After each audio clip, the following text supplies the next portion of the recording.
Oh, what a day! What a lovely day!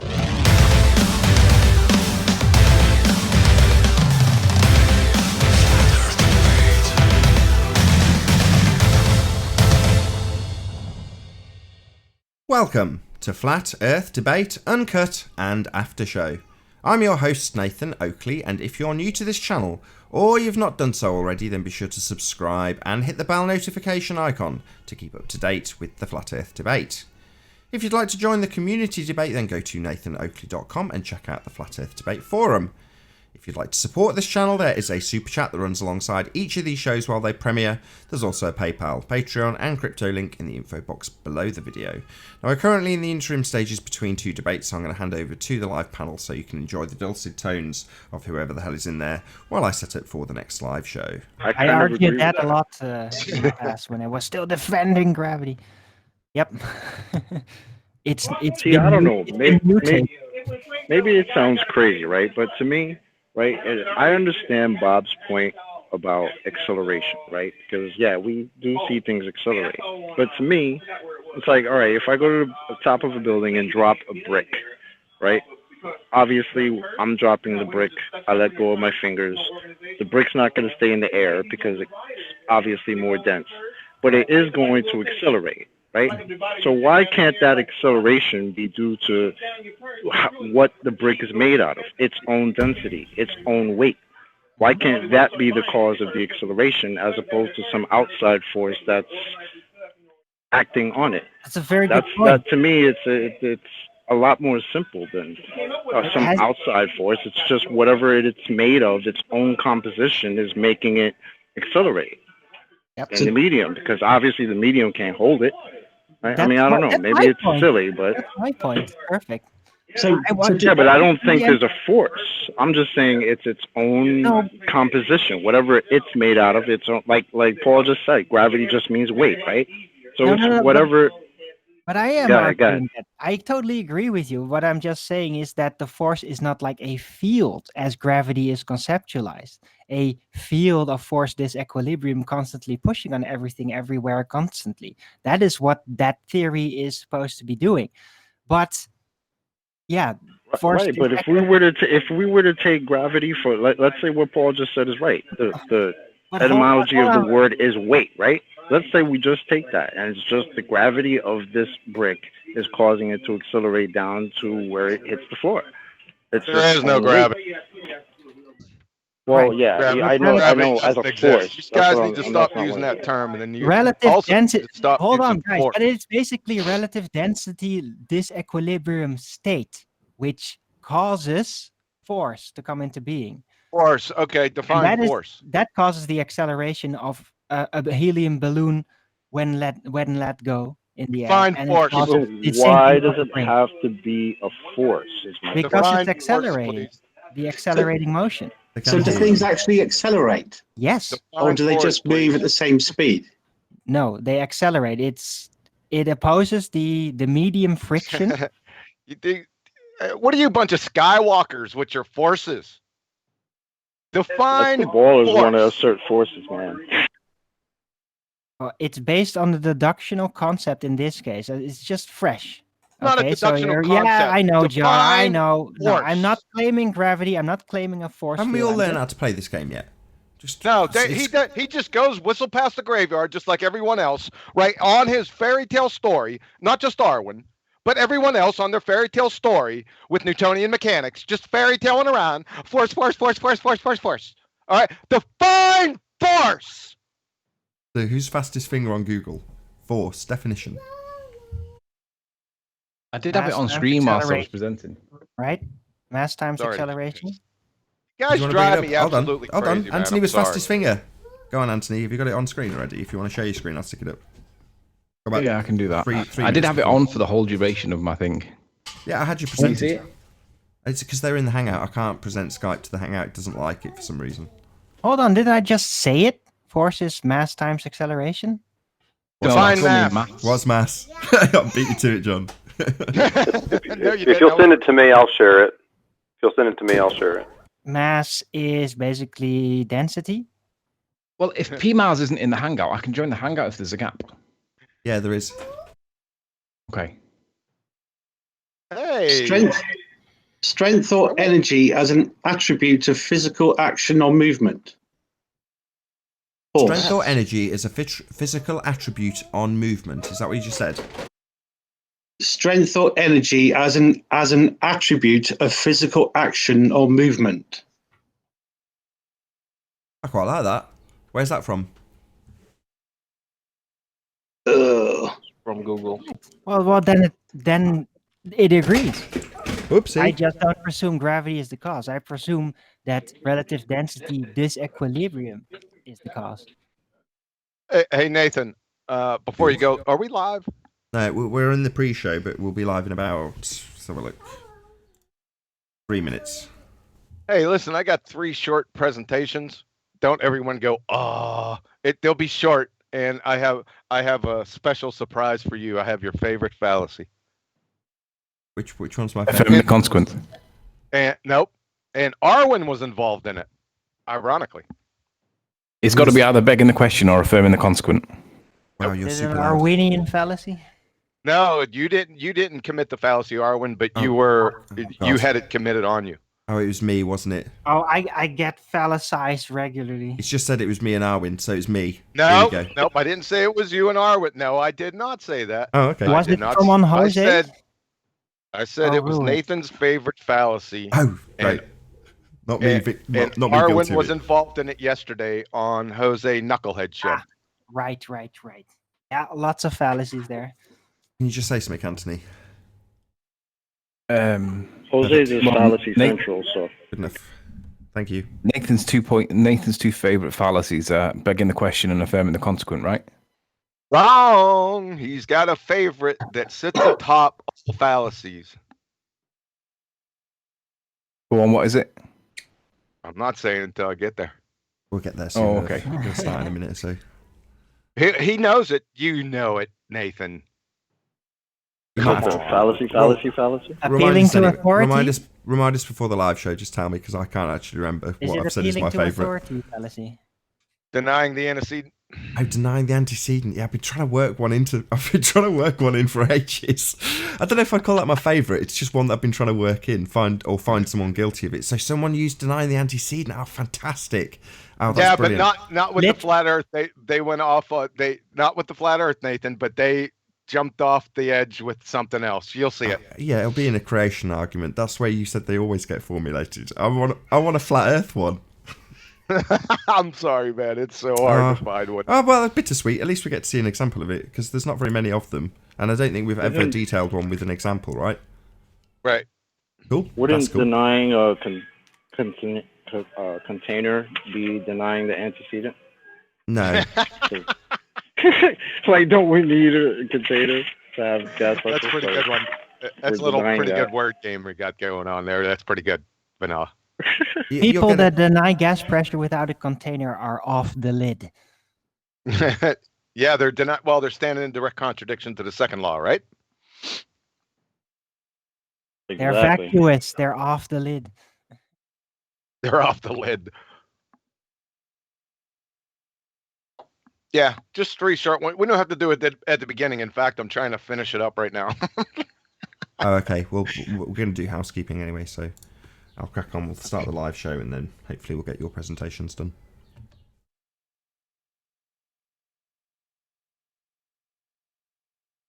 Oh, what a day! What a lovely day!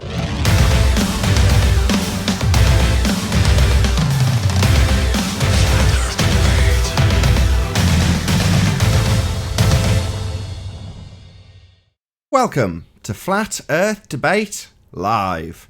I'm your host, Nathan Oakley, and if you are new to this channel, or you've not done so already, how dare you, then be sure to subscribe and hit the bell notification icon to keep up to date with the Flat Earth Debate. If you'd like to join the community debate, then go to nathanoakley.com and check out the Flat Earth Debate Forum. If you'd like to support the channel, then there's a super chat that runs alongside each of these shows while they are live. There's also a PayPal, Patreon, and crypto link in the info box below the video. Most importantly, if you would like to join the discussion right here, right now, simply mute the page you are currently watching, then click the link in the info box below this video to join the panel and express your views on the shape of the Earth. If If you do join, please don't swear. Now, we are joined by Quantum Eraser, Anthony, otherwise known as Sleeping Warrior, Rebel Rob, Ranty Flat Earth, Paul, Chocolate Saying, Arwin, 10th Man, and Warren. Good to have you all. And Eleanor. And Anon. He's obviously got black. No, Eleanor. I heard Eleanor in the background. And Eleanor, yes, indeed. Hence the afternoon. Good afternoon. Shorter intro. Did you nearly say Shout out to Clover. Did you nearly say sleeping robber then? I was reading them off the bottom of the list. So at the bottom you've got all of the different lists, and the first one is Rebel Rob, and Sleeping Warrior was presenting. So I'd normally just read them off, and he wasn't. So that's how it came out. Anyway. Sleeping robber. Sleeping robber. Replace the sword with a bag with swag written on it, right? Right. So, housekeeping. Indeed, housekeeping. Any signs of Earth-based curvature? Nope. Nope. Obstruction, concealment. Not a lot of curvature, though. Obstruction, concealment with a hijacking of perspective thrown in for the mix. Any signs of axial rotation of the Earth-based variety again? No. Stars rotating. Any sign scientific of evidence? axis at all? No. No. Not there's any evidence for, just lots of assuming that the Earth is a sphere and formulating and affirming the consequent formal logical fallacy. That's what we tend to get for axial rotation. Never any actual evidence. Right. Or evidence for the distance to the sun. Nope. There's no confirmed measured distance to the sun. Talking of measured distances to the sun, did you hear P. Mars's time machine yesterday? What? P. Mars is under the impression there's a time machine telescope. Yeah, I remember that. So part of the narrative, as we're all well aware, is these astronomical distances to the suns that are making up the stars, right? They're all suns at massive distances. Well, that would mean that if you're looking into a little black patch and you see a light and it's claimed to be astronomical distances away, well, it's taken a very long period of time to actually travel that astronomical distance to the eyepiece or camera sensor, whatever you're using. So therefore, the claim is that you're seeing back in time. That's the claim by the bullshit heliocentric, well, what would you call them, sun worshippers. Yeah, I heard that even before there was the telescope for it. It's just whenever you're looking at the stars, apparently the light left that star 50 trillion million light years ago. Yeah. And now it's just reaching my eye and it's already dead, but it's still there. It's like a So tragic stupid. memory from galaxy long ago. Exactly. That's really how they're portraying it. They tell the story, most of the time they tell it with Hubble images. So when he asked the questions like, I don't know which telescope it is, my answer was Sophia. But yeah, the deep field, is that what they call them, deep field images? It's been a while since I've looked at this stuff. They had it all pinned up at the Space Centre in Leicester, and with all these stories right next to all the Hubble images, claimed Hubble images. So moving on. Any evidence that you can have gas pressure without a container for all the fundamentalists who believe in the vacuum of the sky, otherwise known as outer space? Nope. That one. That was Nope. that was true. I went and buy a propane tank. But hang on a second. Surely, if you put a long enough piece of hose pipe... No, I'm only joking. Oh, yeah, that's right. Now, hold on. Hillbilly Blue Balls, right? Hillbilly Blue Balls had something, didn't he? Yeah, Well, you wouldn't Anthony's, need gas tanks if it was the case. You'd just have buckets of gas. yeah, you wouldn't even need that. You just roll them along, wouldn't you? Roll them along the pavement. Right? I could open my soda and never ever worry about losing the carbonation in it. That would be nice, actually. You could descend it into fast one step. I'd like to. One step more and say that they'd never mix. So you just open up your wardrobe and pull out a cube of hydrogen. Just carry it under your arm, right? At high pressure. Wonderful. I'd like to see the Globers say, okay, how did hydrogen in a vacuum form solids? Walk me through that process. That's what I'd like to see. Gravitational accretion is the answer that they would give you. Yeah, did you miss Ballbusters last week? Yeah, I don't know. I listen to it. That's why I'm saying that. Speaking of ball busters, what's ball busters this week again? 8. No, it's 9. Is it 8 or 9? 9. It's going to be on evolution. Got a special thumbnail as well. Shout out to Knowledge Scavenger, now Bible literalist, Paula. Yay, fish soup people. Yeah, you got it. We're going to be talking about slime and lightning and... Yeah, we'll jazz up the story. The bullshit story will get a lot of jazz. Right. And retarded fish frogs falling out of monkeys' butts? Exactly! Retarded. Yes! Say it again. The South Park version of evolution. The question that I have to ask is, did we answer the question, or will we answer the question, what came first, the chicken or the egg? Chicken. Chicken. This should be chicken. Chicken. I wasn't asking the question. I was just asking, do we answer that question? And not only It depends if it was the original type of creature. Sorry, my bad. There is Could no have been chicken. manipulated. not only the chicken, but the rooster. Hey, Anon, how you doing? Hello, boys. Oh, God. Oh, don't start. You started that. Stop it. Yeah, Anthony, we've been answering that question for the past 8 months. We're not going to answer it with evolution. No, absolutely not. No, but it could have been, genetically manipulated. There's no saying that that's never happened before. The So- chicken I egg- have chickens. Hey, John, can we throw in carbon dating into there? Or is that man, like a you want me to separate put something carbon else in dating? there now? That's Hey, fair. Nathan, Oh, John, did you like my defense, my discussion about mud fossils on Jose's debate? I talked about that too. hey, Nathan. Yeah, I didn't catch that. I didn't catch that part, Arwen. I I just did caught a catch small Jose's little snip, though, of you giving a really detailed explanation of Satellites? satellites. Did Blah, blah, anybody else blah, catch that? satellites, blah, blah, satellites, blah, blah, blah. Very detailed. Nathan, Yes. I raise chickens. You need a rooster to fertilize the egg, and that's before the egg comes out. So you need a hen, a female chicken, and you need a rooster.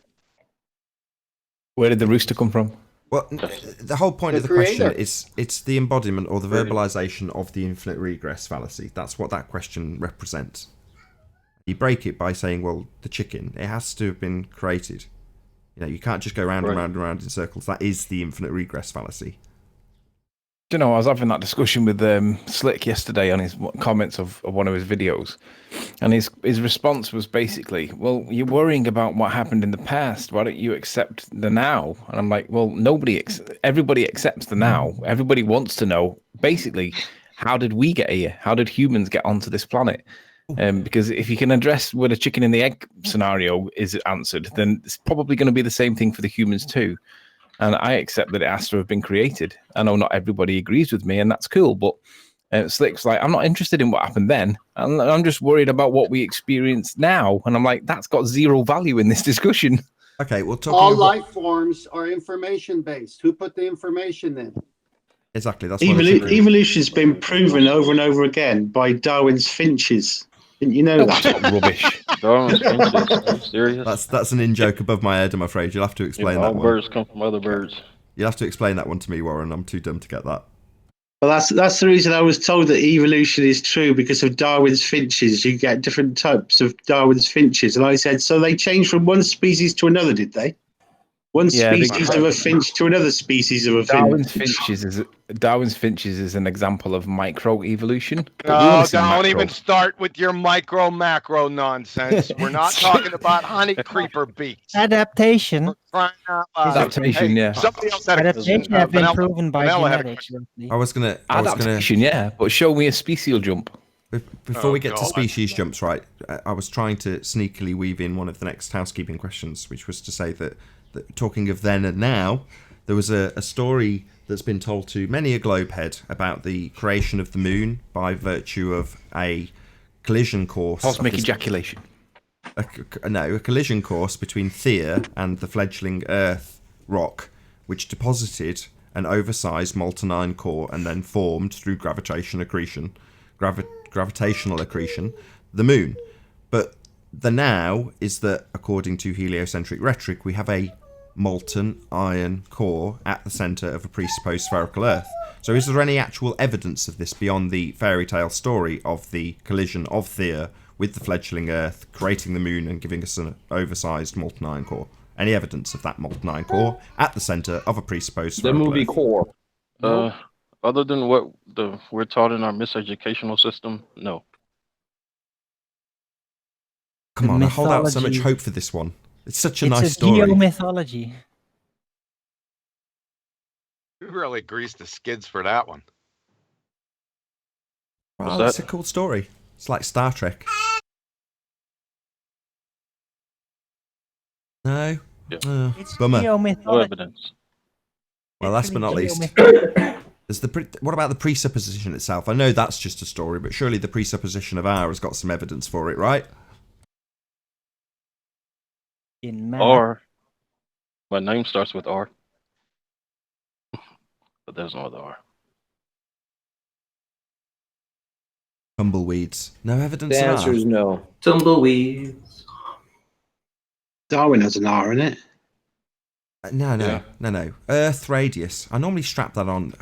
When I try and ad lib for housekeeping questions, I don't am put the not detail evidence in. of R, thank you. Earth radius. Never mind. The presupposition of R. The R No value. R Earth value, radius. no. No? Anybody? Anybody at all? Oh. R.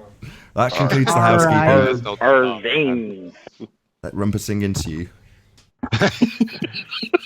Riley. Arwin.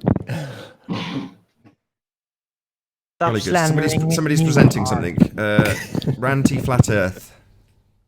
Yes. Guest, how you doing? What did you want to present? I had a little something for you guys. Might have presented it a little bit before, but just a bit more concise this time. If you've got 5 minutes to bear with me. Yes, we absolutely have. You're presented, you're on screen, you're full screen, you're looking good. Okie dokie. Right, okay. So the first thing I want to talk about is the curve calculator, because I know you guys hate using the curve calculator, but this is important because the Globers always want you to assume that when we're talking about the curve calculator in regards to a flat Earth, we always have to assume that it is sea level. You know, so this little dotted line is denoting flat, the water lying flat, because that's how they always want things to be. They want it to be measured, you standing next to the water, your height above the sea level, and that's it. So if you're stood by the water, your toes are in the water, you've got your tripod set to 4 feet, they want you to input 4 feet into the curve calculator as your height above sea level. And I'm going to show you how that's incorrect. And that's down to a host of things, including not only just the wave height, but the swell. And to give you an indication of that, this is the formation of your normal waves, where you have a trough and you have a peak. So you have the amplitude, which is higher than sea level. Now, the amplitude is always half the wave height. And wave heights can be calculated due to a number of different things, not just wind, but also the swell on certain days.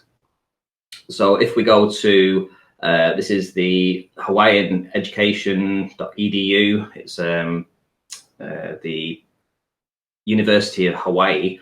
And this is on their page over here. I've taken this image. There's lots of different images very similar to this, but it's exactly as it's meant to show. This red line is denoting sea level. So I'm going to show you a couple of images that I've put up here. And this is called the amplitude of a wave. And what we're going to look at here is if your camera is sat on this red line at the beach, and then you're looking out to sea, what you have is you get peaking waves, you get swell, you get the breakers. Well, essentially, all these things are blockage higher than where your tripod is. Your tripod feet will be lower than the breakers, the peaking waves, and the swell as you're looking across water. And these can be measured by the WMO sea state code. And that's a combination of the wind and the swell. So within WMO sea state code of, say, 3, you get between 1'8" to 4'1" of wave height, which is equivalent to around about 2 feet of blockage. So if you had your tripod set to 4 feet, essentially you would have up at the top here, you would have 2 feet high waves in front of your direct line of sight over a constant area. So essentially, when you put 4 foot into your curve calc, that would be incorrect because you're having to look above the waves. The waves are now the surface because they are 2 foot in height and they are constant across the whole length. To give you an idea of some of the wind speeds in this kind of thing, if we go into knots and we go to 20 knots, which is a moderate sea state, we can expect wave heights of between 1.25 and 2.5 meters. So 2.5 meters, 1.25, 2.5 meters, we've got 4 foot of blockage to 8 foot of blockage. And that's just in a moderate sea state. Back up here again, if you'd set your tripod to 4 feet with your camera set right on the shoreline, right where the water's lapping up, in a moderate sea state, you would have 4 foot waves in front of you. The height above the actual sea level would be 4 feet. Your camera will be set to 4 feet. So essentially you would be looking straight across from zero, from literally zero. And that's not including the white caps that happen when you get a speed of 22 to 27 kilometers per hour, which isn't that strong really. So when you get a wind speed of about 15 miles an hour, you start to see white caps on the top of these breakers and the peaking waves. Then you also get the spray that's being kicked up above these waves and when they're breaking. So if you have your camera set to 4 feet, you're not only looking through sea level, which is now level, but you're looking through all the spray and everything else that goes with it. To give you another indication of, this is how the globers would like you to present yourself. If you're looking from point A to point B over a body of water, they want you, like I say, to put your elevation where your tripod feet are next to the water, above sea level. Not taking into account all this obstruction, these waves right here across this entire section. So I think it's incorrect the way they've tried to trick us into calculating this without taking into account the sea state. One last thing I want to talk about is something called wave shoaling as well. And this is taken from, where's it taken from? Let me just bring it up so that you, wave shoaling. So this is taken from wave shoaling here on Wikipedia. If we go back to the image, I'll just read it off what it says. It says, in shallow water and parallel depth contours, non-breaking waves will increase in wave height as the wave packet enters shallow water. Now, to give you an indication of where that might happen, we go over to Rottnest Island, because there's been a few images taken from Rottnest Island. And what we've got here is we've got like a line of sight out to some deep water. So across this ledge here, we've got an elevation drop of around about 50 to 60 meters in total over this 15-mile stretch. But then up this shelf here, this darker area is where the shelf starts. And just at this point here, we're already down to nearly 600 meters in depth. So in a space of, what are we looking at there? In a space of 6 miles, it's gone from 600 meters in depth to 60 meters. Now that is what you call a shelf. So when the tide's pushing in, it's literally doing exactly what it's going to say on what happens with wave shoaling. In shallow water and parallel depth contours, which is this, non-breaking waves, which means it will just be a raise in the water level, will increase in wave height as the wave packet enters shallow water. So I'm just going to put a little indication of what that would do to your boat here. As the water's pushing in and it's starting to shoal, you're going to get some increase in height in these areas here as the water's pushing in. And that is going to be blockage from you trying to view it from the shoreline. And if you're looking at a boat and you're asking, why do things disappear from the bottom up? Well, if it's shoaling in these areas, this is what's going to happen. That boat will be hidden behind this shoaling as it moves in from the deep into the shallows.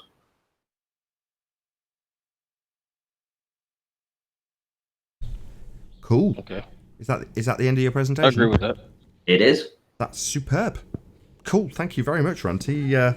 You staying at home and obviously thumbing through the Google pages is yielding as many rewards as you being out and about with your camera. Excellent. It sure Thank is. you. Thank you very much for that. No worries. Have you done it as a presentation, Ranty, on your site? I could cut it out, I suppose, and upload it onto my YouTube channel. Yeah, do it. So the curve calculator doesn't account for perspective or height of waves now. The way it doesn't know. And what you'll find is that the amplitude of the wave is the most important part. So the amplitude is always half the height of the actual wave height. So you can check it out. You can go anywhere. You can look at what the wave heights were for a certain area at a certain time. And you can get an indication of what the wave heights might be just by the speed of the wind. So for instance, if you've got like I said, a 20 knot wind, you can expect up to 8 feet high waves, which means that you actually get 4 feet of obstruction. 4 feet of obstruction. And this is calculatable. I think the guy that did the towers, what's that spiral tower? I don't know. He got in touch with me anyway to analyze this particular tower, Turning Torso, I think it was called. And basically, he was filming in rough conditions, and he was filming in rough conditions. In his most distant images, his height above actual sea level that he was quoting was just between 7.9 feet and 9 feet in total. Well, in these rough conditions, these wave heights were already 13 feet. So he hadn't taken any of this into account at all. And all the spray, all the caps that were going off at the top, none of this, nor his camera. But it was interesting to note that he thought he was actually 8 feet above sea level and didn't think that the wave heights were very high, because it's really difficult if you're zooming in, say, to 15 or 20 miles away. It's really difficult to actually gauge how high those waves are, because you can't perspective at those zoomed in distances. So it's good that you can actually check out roughly what sort of heights of these waves to expect under certain conditions. And as I say, the swell adds to the height of the waves as well. So this is just in speed, this is just the wind speed to give you a possible wave height. Now, this is just, this isn't even taking into account the sea swell. This takes into account the sea swell. It would be good in your presentation if you put that diagram on there, and if you also added a camera on the other side of the water, and to say that if your camera is looking at the other, if you put a little camera on the other side of there, but do it more to scale, because those sea waves are supposed to be 4 foot. So the camera should be like half the size, well, less than half the size of that. One on the other side, so you can say, well, we won't see the camera on the other side of the shore, not because of curvature, but because of the waves, which is documented on this site. Yeah, and one other thing I would like to say is that they also state that whatever the significant wave height is per area. So let's suppose you wanted to find out what the significant wave height was for Rottnest, and they said it was 2.5 meters. What they also say is that 1 in 8 of those waves will be higher than the significant wave height given. So even if it says it's 2.5 meters, 1 in 8 of the waves will be higher than that. So, and that's just one wave, and obviously you get hundreds of waves over the ocean. So essentially what it's saying is that even though they quote 2.5 meters of the significant wave height, you can normally expect the whole ocean to be significantly higher than that, because you'll be looking across not just 8 waves, you'll be looking across thousands of waves. There's one more point. Hopefully it'll be on your trimmed ab, but we'll see. If you don't like it, then tough luck. If you can just go back to your picture that's just the picture of the camera with the waves and the 2 shores. Yep. Perfect. So this is, for those who are unaware, being presented in Muppet vision, otherwise known as orthographic view. And what this also does is limit the effects of perspective by basically ignoring them.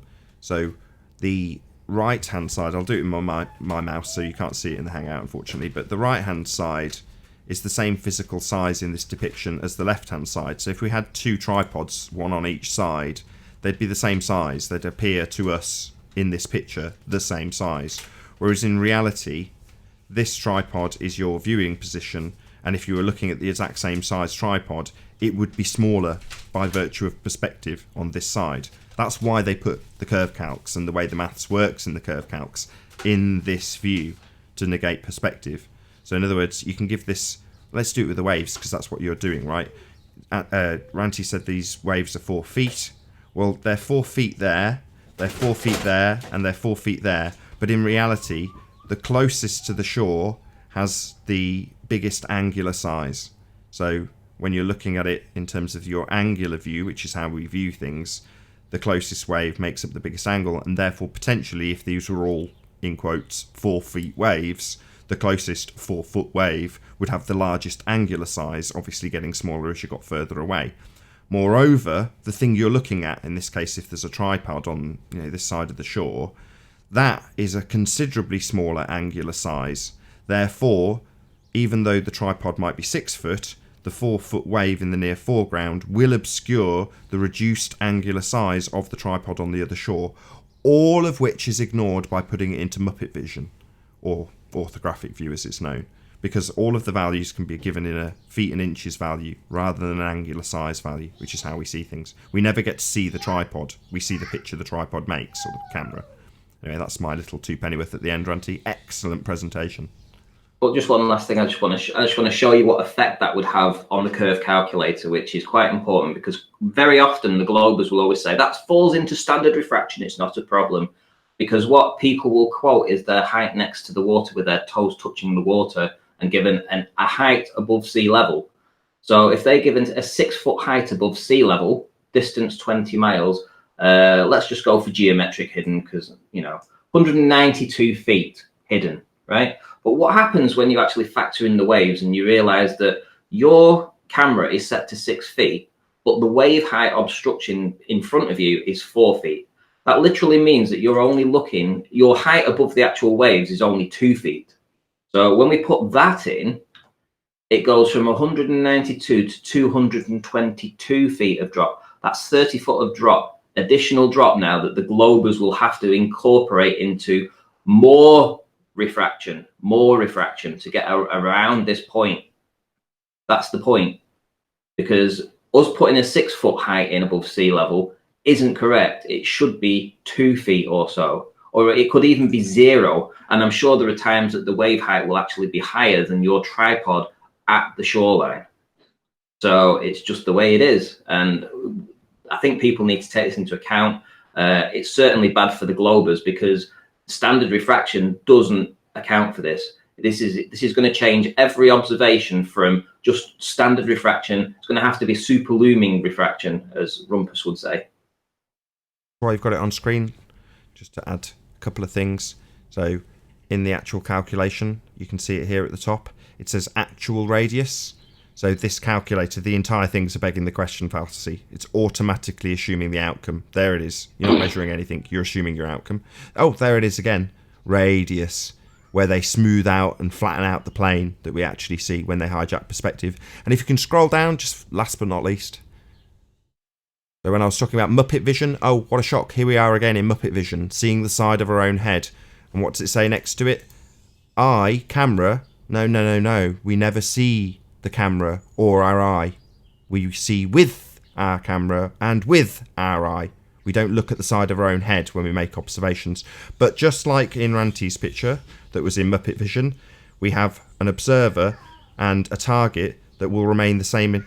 Sorry, if you stay on the calculator, if you would.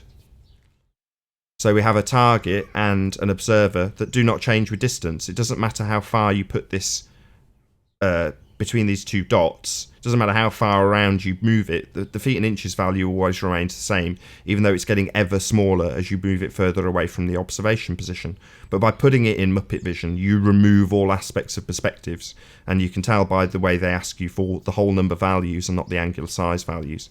So in Walter Bislin's calculator, it can give you an output in angular size, but you'll still be putting the whole numbers, the feet and inches, the actual sizes through the calculations, and the way the maths works is identical to any other curve calculator.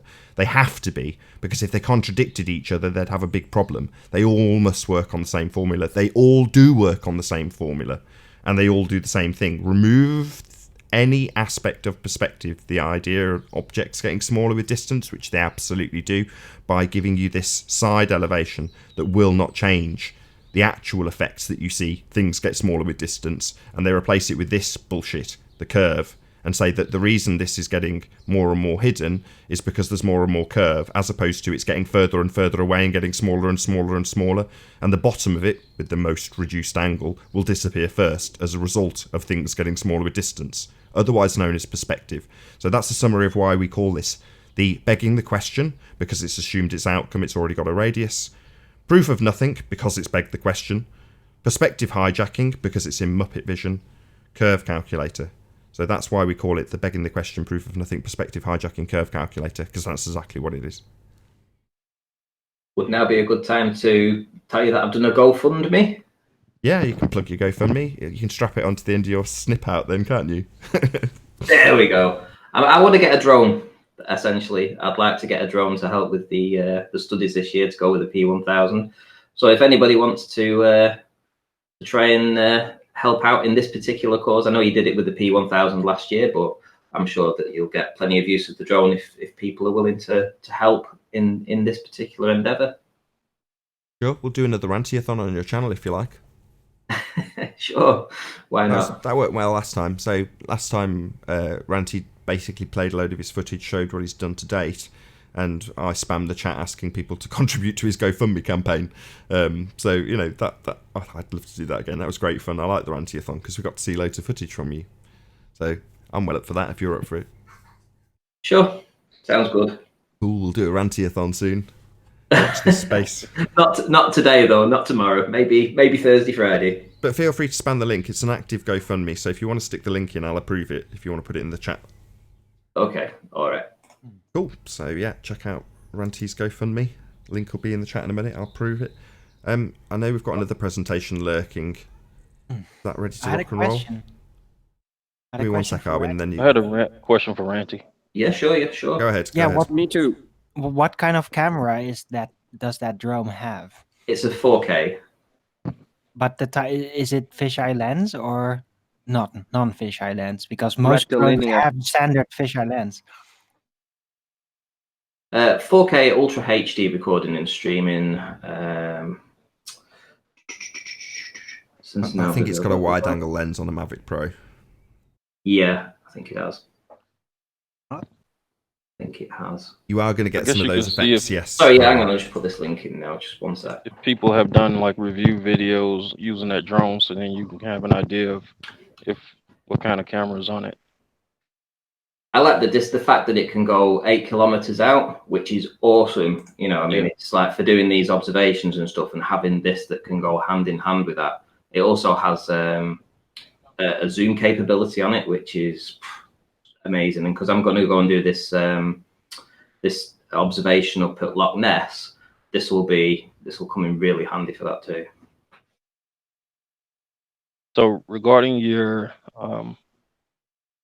what you just showed us regarding the waves, this will also affect how we do our laser tests as well, because one of the things that globe huggers always say is, you know, they talk about the bottom of the boats and ships disappearing, or you're not being able to see them, and they never take into account these waves, which we do as flat earthers. But as far as measuring them, how are we able to determine exactly the size of those waves? If we're on the coast, we won't know the actual size or height of those waves without being out there. Yeah, there is some calculators out there that you can input all the different data. It's also to do with the depth of the ocean as well. So depth of the ocean has an effect on the wind. So if the wind is, say, 20 kilometers at shore, but 20 kilometers out at sea, it'll have bigger waves out at sea because it's in deeper ocean.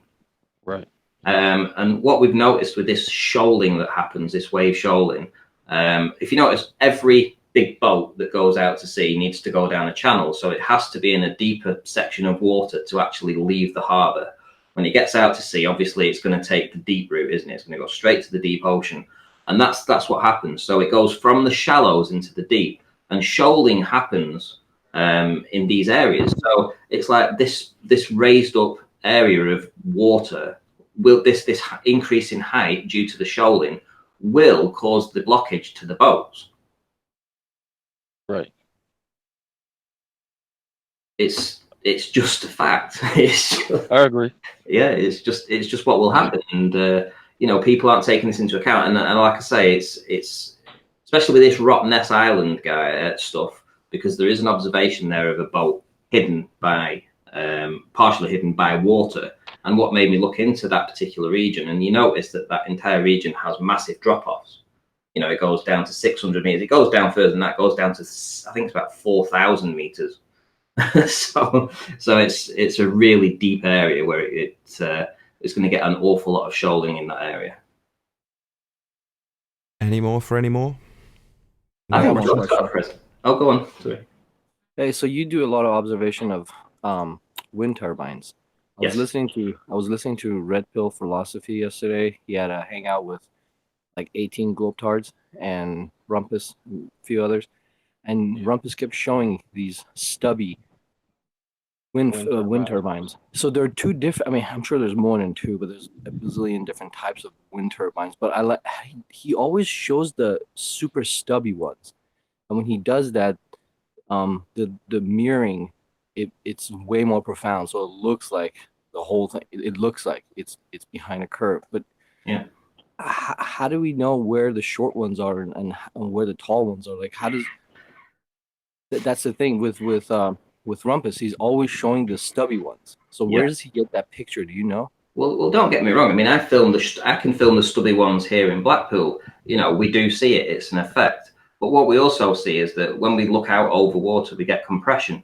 And the further objects away, the further they go, the further they get into this compression narrow viewing angle. And that's just how it seems to be. It's like the blades and the rotor at the top, which are in a bigger viewing angle, they maintain their aspect ratio essentially, but the aspect ratio changes in the compression zone right at the bottom, and everything gets compressed and crushed. So effectively, you could get 10 feet of turbine crushed into 1 feet. But apparently, it would appear that way, but it's just being compressed. And because these turbines don't have anything to pick them out from one another, they've just got a stem. You know, it's just white and it's straight down. You can't tell the difference.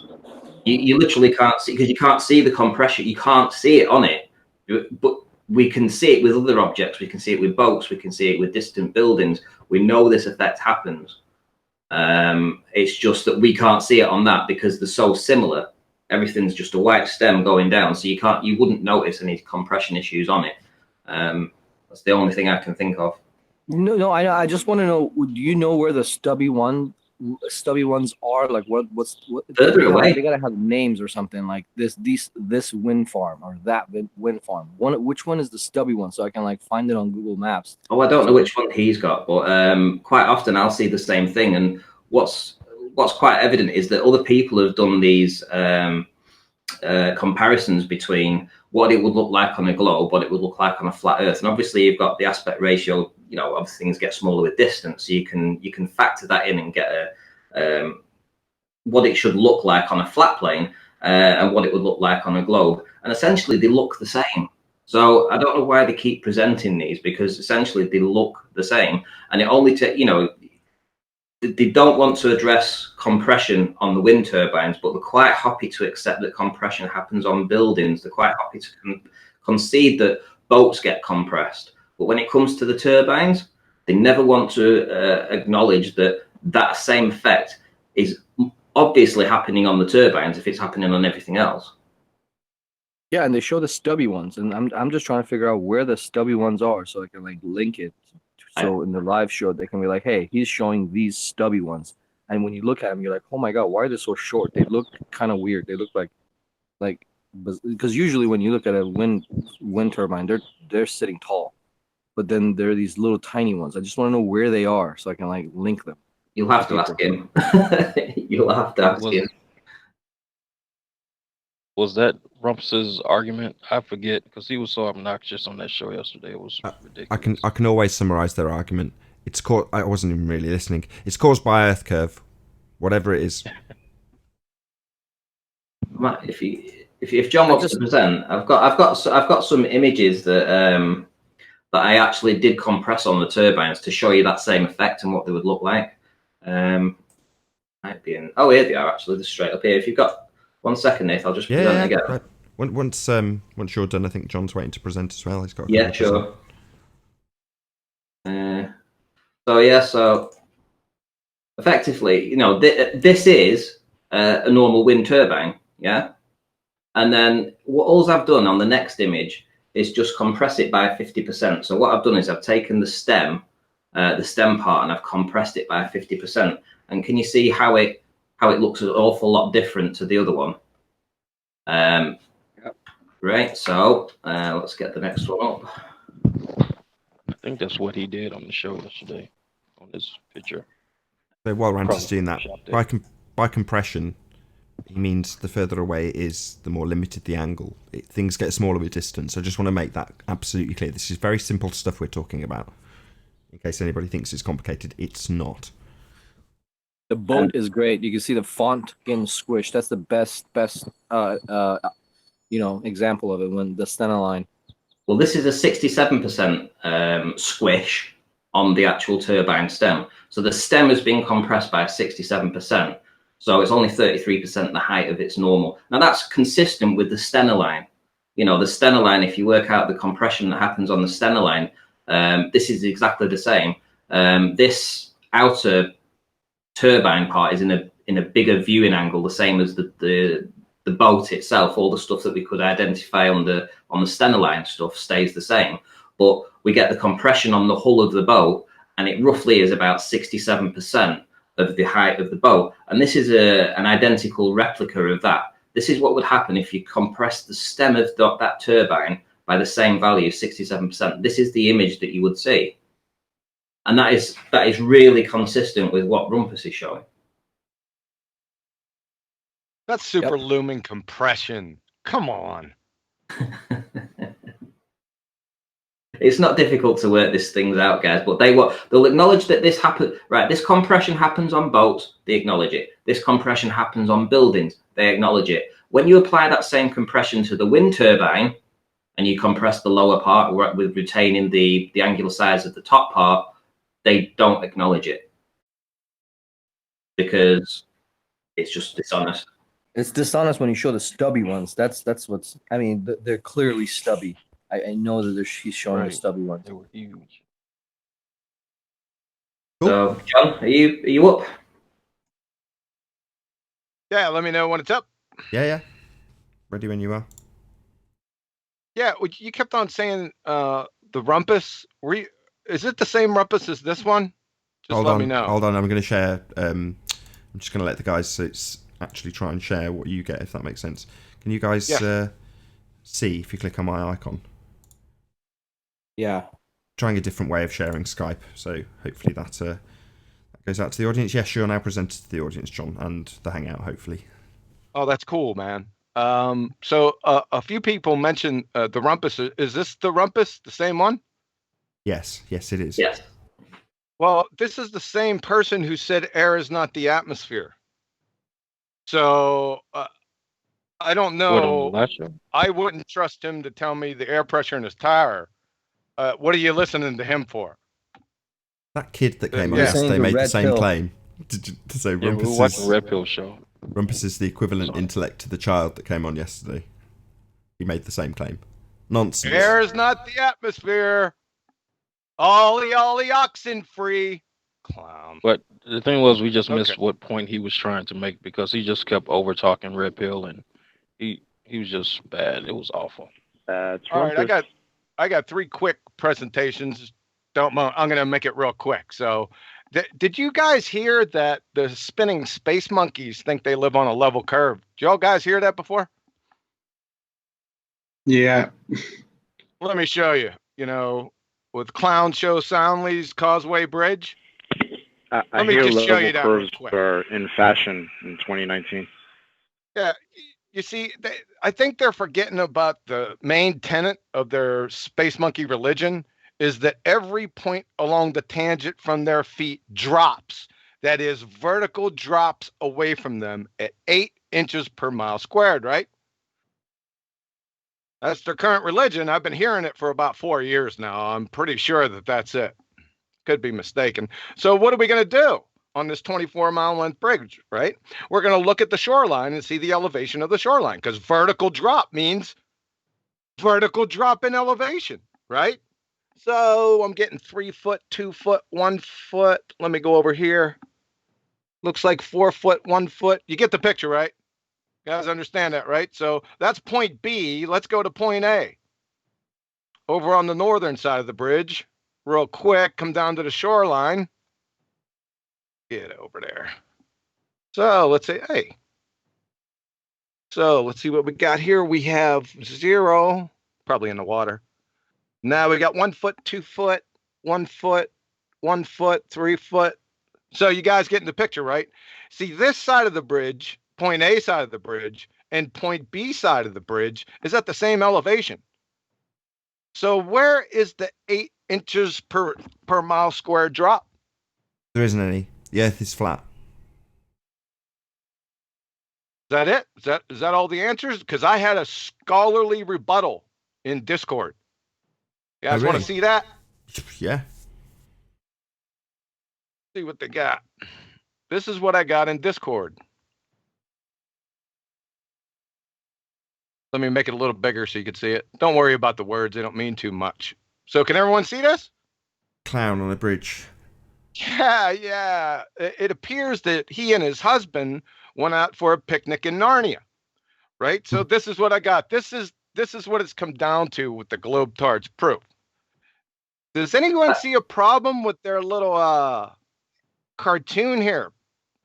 Yeah, the observations are done at the shoreline, and according to the spinning ball space monkey religion, you're at the top of the ball when you make that observation, and from your feet at the top of the ball there is 8 inches per mile squared drop, vertical drop in all directions. That's right. From the big clown shoes, from Clown Show's feet right here, it's from his feet, right? I also told him I want to put 5 more bridges on this side and 5 more bridges on the other side to make it a little bit more realistic. But you see this? The tangent goes out from his feet in a straight line. Hold on, this might be a fair point. I've just thought of something. I'm sorry, I know you've only shown this to us. Just check on the Pontchartrain bridge to see that it's not increased in elevation at the centre, as this would imply. Because so far you've only checked the shores, right? It might be that the bridge is actually massively higher in the middle. It could be. Can we have a look? It's worth checking. I mean, I've never checked. Can you zoom in on the clown's face? Is that clownly? Is that clownly? Hold on a second, Nathan. It looks like Rumpus, doesn't it? All right, 1 second. Clownly. Hey. Yeah, clownly.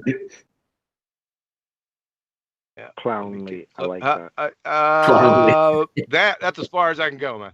Yeah, it's clownly. Clownly. That's awesome. Okay, but right, it is worth get double serious. checking. They might be right in this assertion. So before we make too hasty, let's just check that Pontchartrain Bridge isn't massively elevated in the middle, as this seems to be suggesting. All right, let's go. How do we got to do this here? It's right in the middle, right? That should be right there.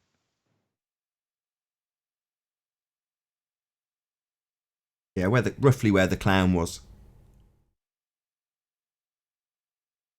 This right here doesn't look like it's elevated. Well, just if you hover over it, what does it say?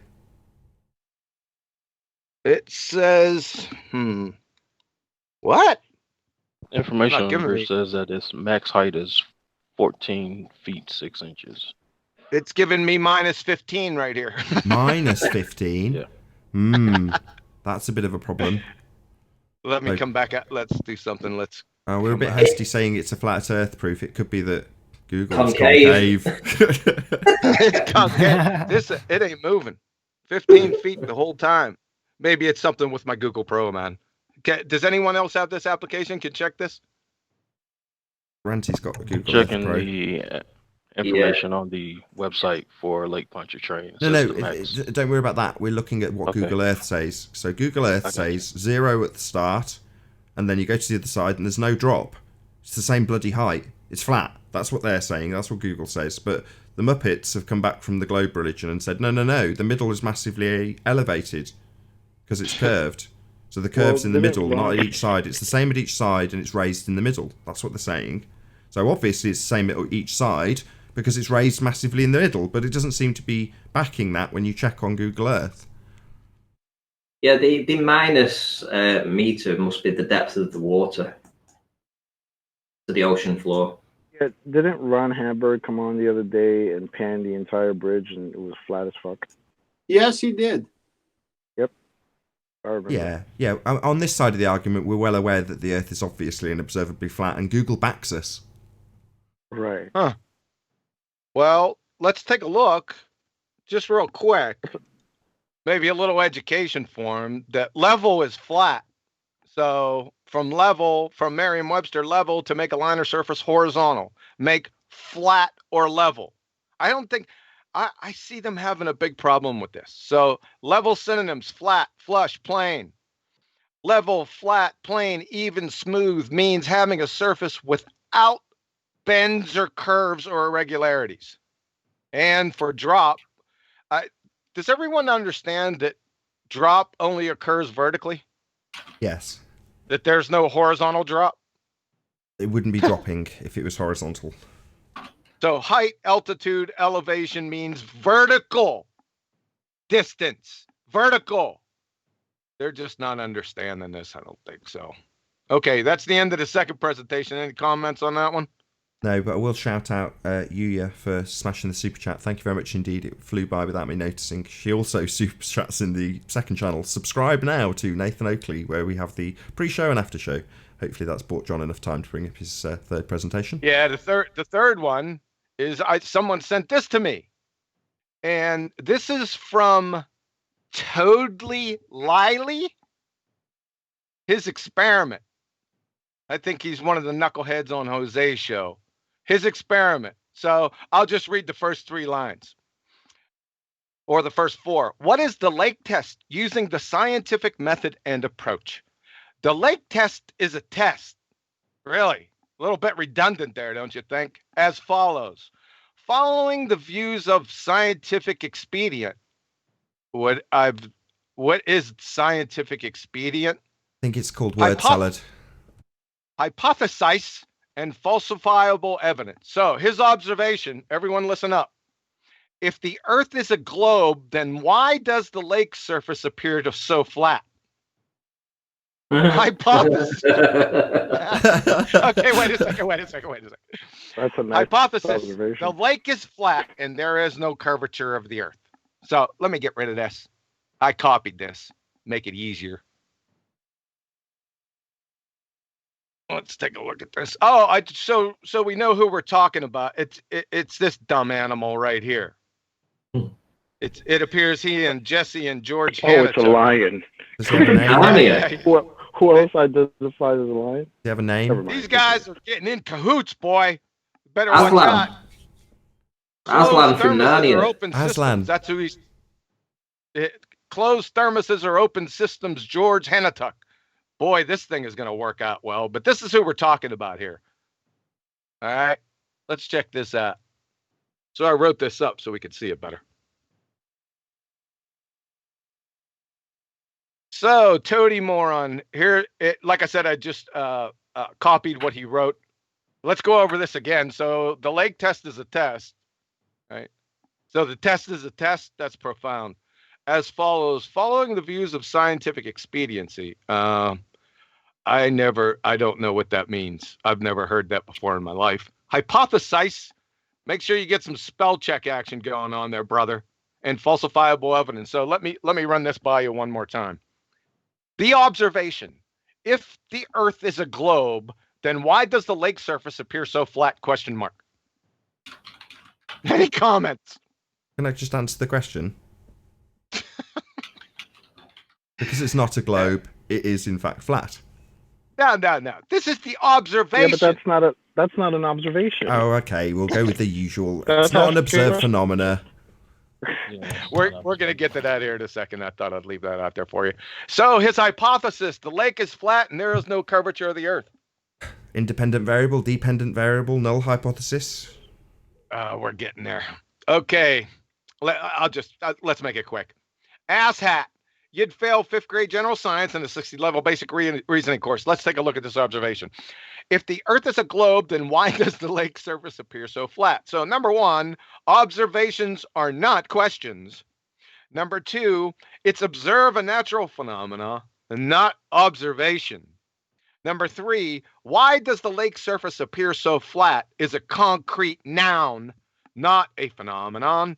Number four, the natural phenomena observed is your dependent variable. So what's the dependent variable in your train wreck question observation up here? I'm going to take the liberty here in a second to figure out what it is, because there's not one, but I'm going to give them one. So, hypothesis. The lake is flat and there is no curvature of the Earth. Dipshit. Scientific hypotheses are cause and effect suppositions. What's the dependent variable again? I'll tell you what, let's use your train wreck question observation. Lake surface appears so flat. All right, we're going to use this as the dependent variable because it's the only one that's semi-coherent, even though it's not a dependent variable. We got to use something. Number three, what's the independent variable? That is the cause of your lake surface appear so flat train wreck question observation dependent variable. There is no curvature of the or Earth, or is there some combination thereof? So let's take a look at this. So is causes lake surface appear so flat? Is that the one? No causes lake surface appear so flat? Let's combine them. No curvature causes lake surface appear so flat? Of causes lake surface appear so flat? The causes lake surface appear so flat? Or Earth causes lake surface appear so flat? Which one of these? This is incoherent nonsense. Say again? Yeah, you can't pull one out. It's incoherent nonsense that doesn't have one. So you're not going to pull out an independent or a dependent variable out of this completely incoherent nonsense. But I applaud your attempt. Yeah, I had to try something. So an easy way to tell, other than just the slap in the face incoherency, is to formulate the null. So here's the null for each of these independent variables. Does not cause lake surface appear so flat? No, does not cause lake surface appear so flat? No curvature does not cause lake surface appear so flat? Of does not cause lake surface appear so flat? The does not cause lake surface appear so flat? Or Earth does not cause lake surface appear so flat? Please, we need to hear this. We need to get this ironed out before you do your test. And for the last one, and this is what I was talking about when I was priming this with Arwen. I was just screwing around yesterday and jumped in. I seen Arwen's mug on there. So I just jumped in along with Toadie's. This is what Toadie had to say. He's talking about fossils and walking along the beach. So Toadie, you walk up the beach and you see the very basic creatures at the bottom, and you walk up a bit and there is more advanced creatures. Then there is nothing for a few layers. Then there's more advanced creatures, and then pseudo dinosaurs. I'd like to know what that is. And fish. But as you walk through those layers, you can see that those layers were different elements of time. Really? So rock layers are clock. Clown show. You see this? You see all this that you're mindlessly parroting? That you tried to pull the wool over everyone's eyes? This belly laugher is a formal logical fallacy. Denying the antecedent. Follow. If P, then Q. Not P, therefore not Q. So let's just add it to your little train wreck above. If they are buried together, P, then they both existed together, Q. They're not buried together, not P, therefore they didn't exist together, therefore not Q. You see, this is what you get for parrot and wiki. So, Toadie, in conclusion, you're a certifiable Wiki Discovery Channel parroting pretender clown AAA retard. Thanks for your ear. Have a nice day. And with that, I'll say if you are watching this on the Nathan Oakley premiering stream, then stay tuned, as there will be an after show to follow. However, if you're watching this live on Nathan Oakley 1980, this is where we bid you farewell. A massive thank you to all who joined, smashed the super chat, liked, commented, shared, subscribed, and all of that good stuff. And of course, a massive thank you to all of today's debating panel for making this live debate possible. Be sure to check out the Flat Earth Debate Forum at nathanoakley.com. I've been Nathan Oakley, and I'll see you all in the next video. Stay tuned if you're watching on Nathan Oakley. Oh, what a day! What a lovely day!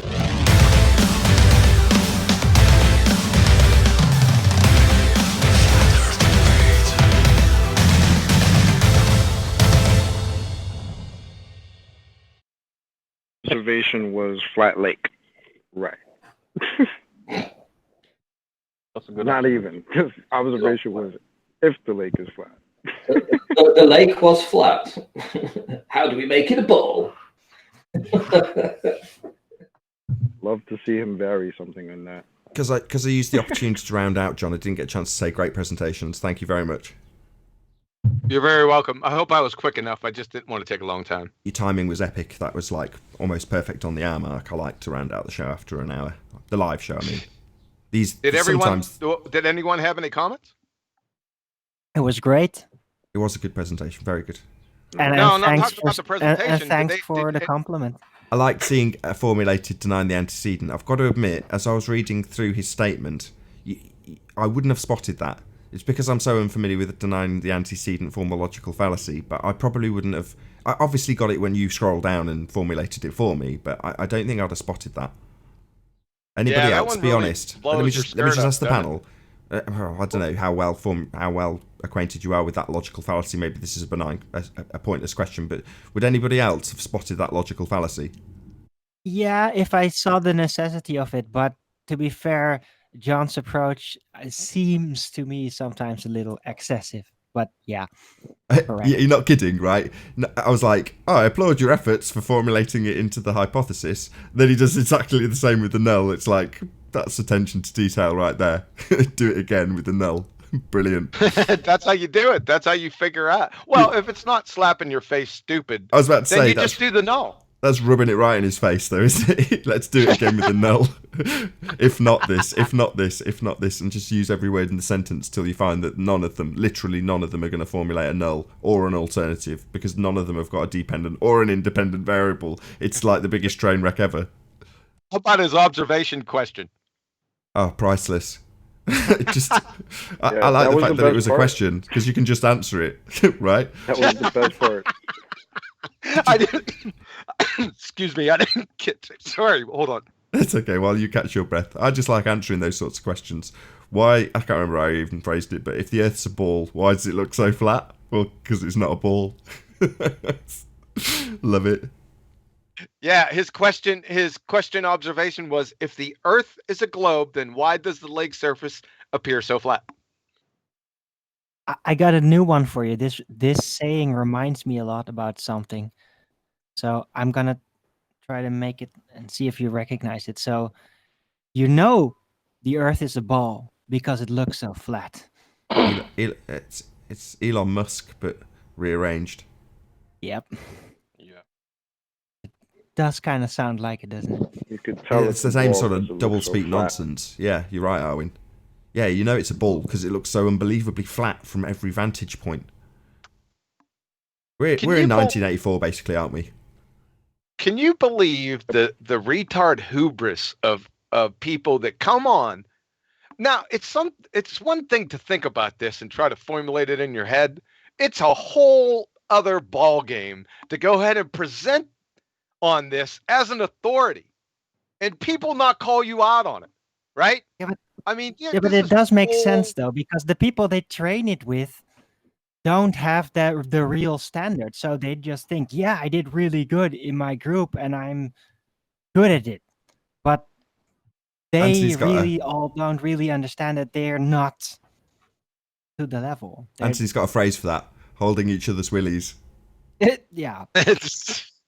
Oh, listen, Vanilla had a request. These people are killing me, man. I'm trying to do these presentations. I'm trying to limit it. And what does Vanilla ask for? Hey, John, can you add radiometric dating to your presentation? No! I agreed with him, though. But what's wrong with that? What's wrong with adding carbon dating? Okay. Just let me say I was laughing at Vanilla for bringing it up. I'm sitting there. Oh, my God. Can I answer it right now, just quickly? You there, Go Chocolate? for it. Yeah. Radiometric dating, radiocarbon, all the radiometric dating is a probabilistic event, right? That means it falls under the quantum mechanical laws, right? You got that right? Who's observing this phenomena? See what I'm saying? So all dating methods, right? All of them, every single one violate the laws of quantum mechanics. I can just end it right there. I mean, I could go on and on. Do you understand, Chocolate? Because I don't understand. If you've got a half-life, that's calculable, right? How is that violating? I don't understand. No, but not just calculable, also measurable. It is measured. Well, let me explain it, Arwen, since it's my point. Right? Remember, you have to know the path information to have matter exist.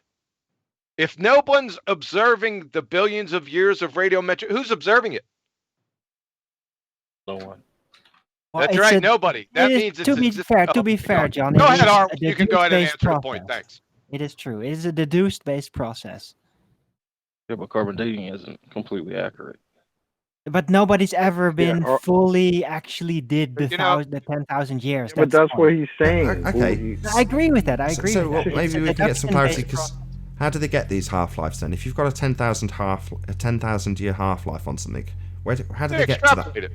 They just extrapolate it from what? They extrapolate from short periods of deterioration on several types of material. Okay, so you observe a certain amount of decay and extract out that it has a certain. So it's just, they just make it up. They assume a constant. They just make it up. A constant in the process. Yeah. That is.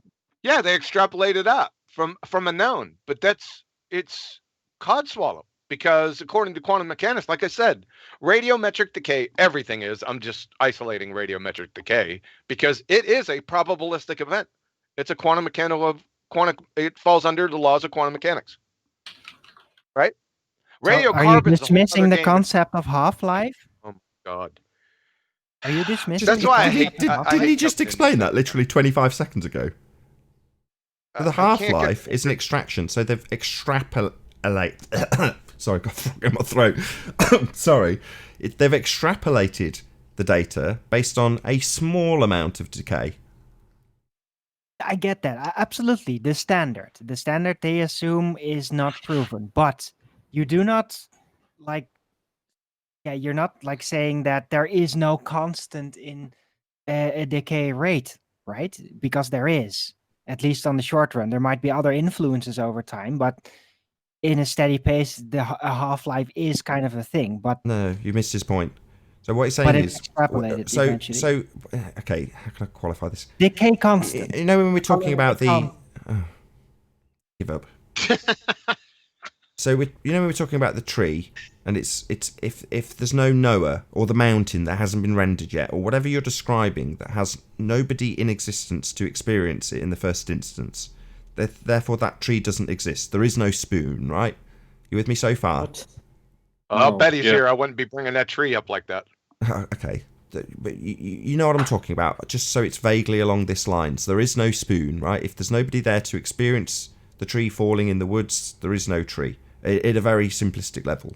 Well, if that holds true, and you're talking about something that is in existence 10,000 years ago before there's anybody there to experience it, it's violating a quantum mechanical law. That sounds just crazy magic wizardry. I think if we're not there, well, before we go on, because that's hold on. Sorry, it just sounds like if you weren't there, you can't say anything about it because you're not there. You can't witness it. You don't have any data for it because you're not there. What I'm hearing is that if there's no observer, it didn't happen. I just want to check before I carry on. It's Mr. Bird's Nest. Yeah. Interrupted the conversation. Yeah. Right.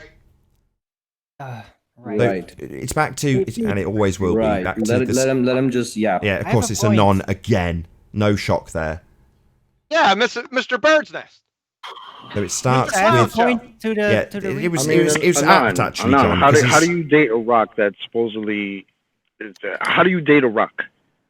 I'm not. My problem is not dating the rock. My problem is the notion that if a tree falls and nobody is there to observe it, it didn't happen. I say if the tree falls and there's nobody there, the tree still fell. That's nonsense. There's no information in existence if nobody's there. Just declare it. There's no information. And it's so, right and on. Starts Friggin' bird's nest clown. Starts with information.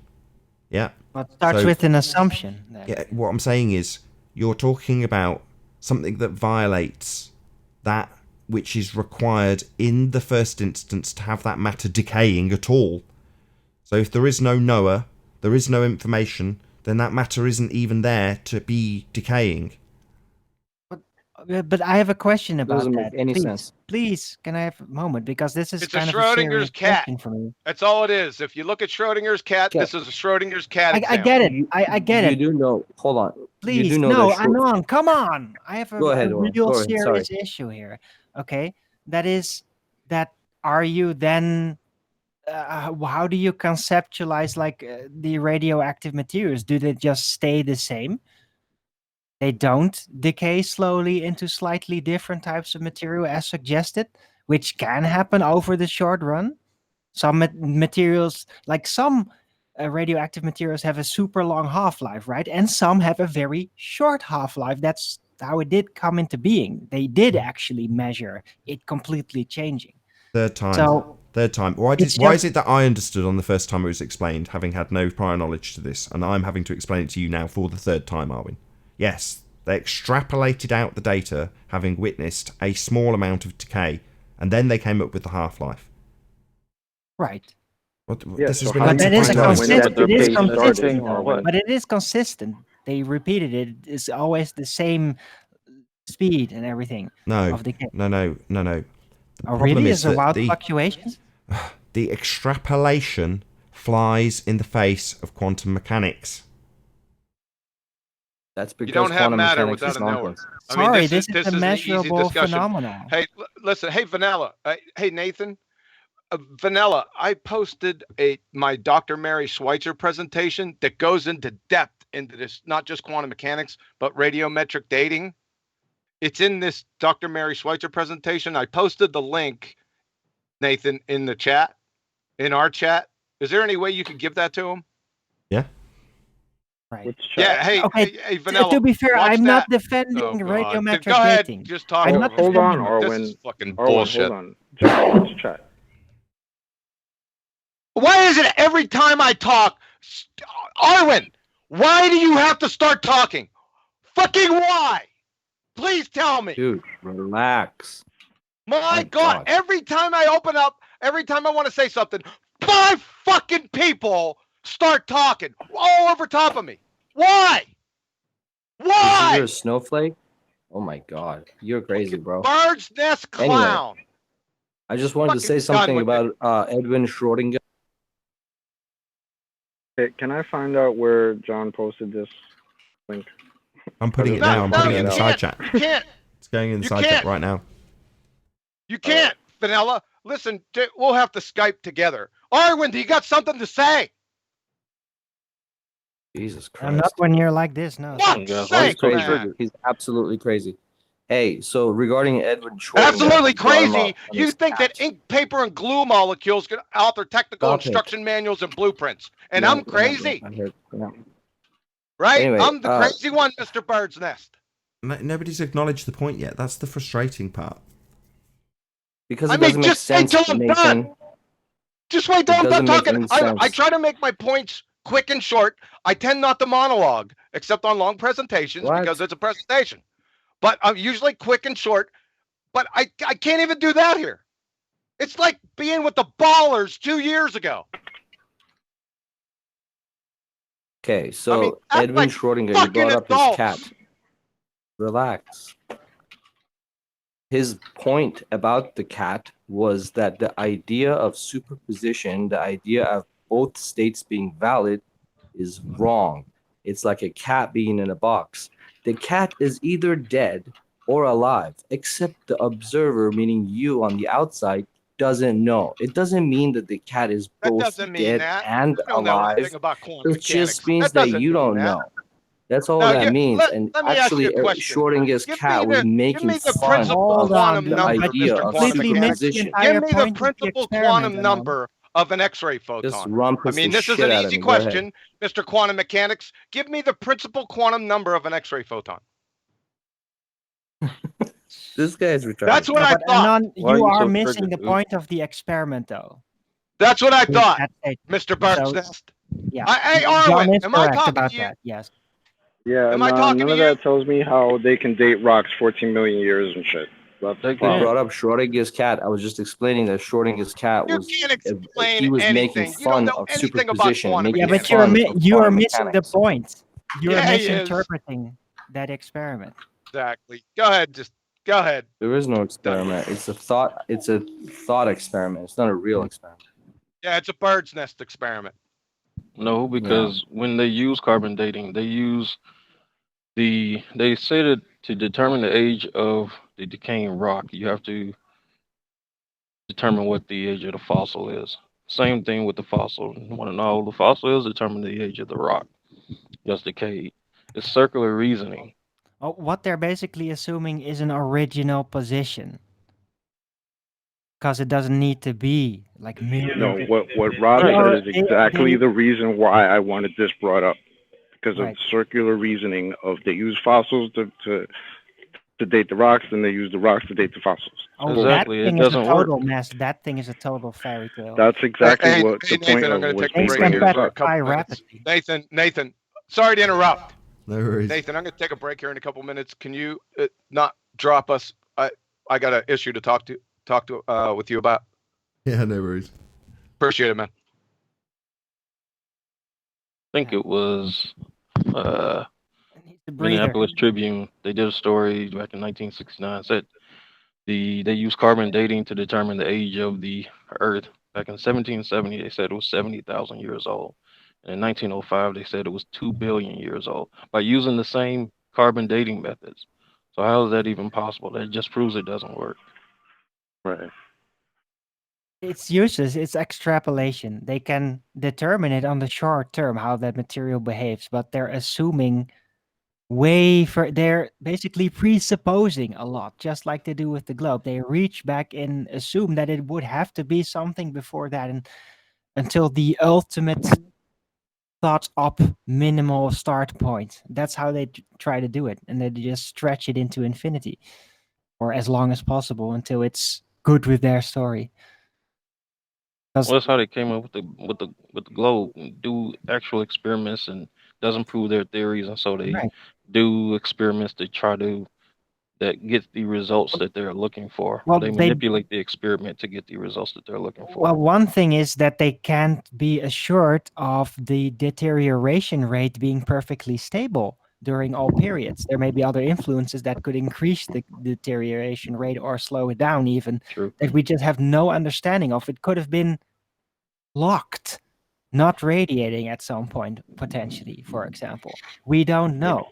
We just know how it responds now in this time since it's been discovered and been started measuring the decay rates. That's all the data we really have. How come when Mary Schweitzer found those soft tissue cells in the T-Rex bone then?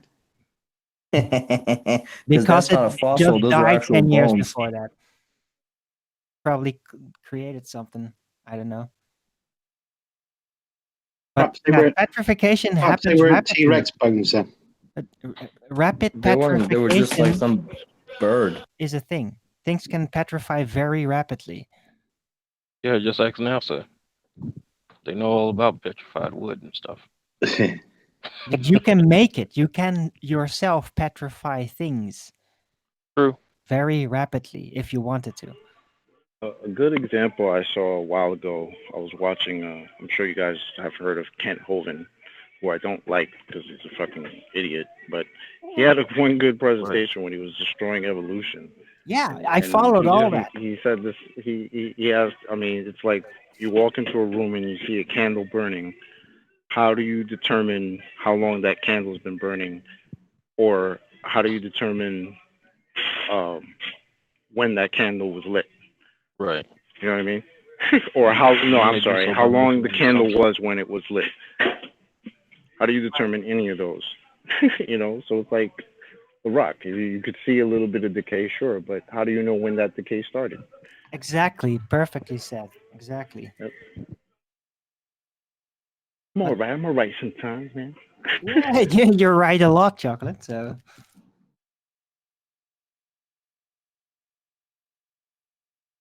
Good stuff.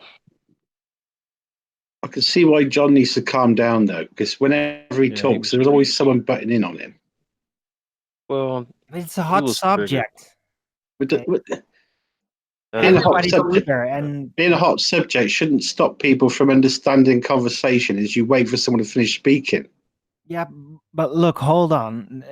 To be fair, like he's basically trying to assume a teacher role as he knows a lot and sort of how it works. And if ever look, a teacher shouldn't get really pissed off at his students for being enthusiastic, and that's what he's doing. It's not good. Okay? Red flag. No, it's just for me. Oh wow, okay. Yeah, well, make a note of what you don't agree with, and then wait till he's finished talking, and then bring the note up. Don't interrupt all the when time. you do that, Annoying. And you get annoyed, but you get annoyed by it as well, Arvin, because I've heard you loads of times saying, "Let me talk, let me finish, let me speak." Same as Rumpus does it, but Rumpus is a twat. He does it with everyone else. But I do it. I don't. Oh, I keep to myself a lot of the times, but especially when I feel like there's been words placed in my mouth, or I'm being accused or somehow exercised, then I will absolutely ram my point through to make sure everybody gets that that's not the case. We get that. Defend It's myself. just that when you are, it's just that I guess being respectful of the other person that's talking when they're talking, and then you can get your point across.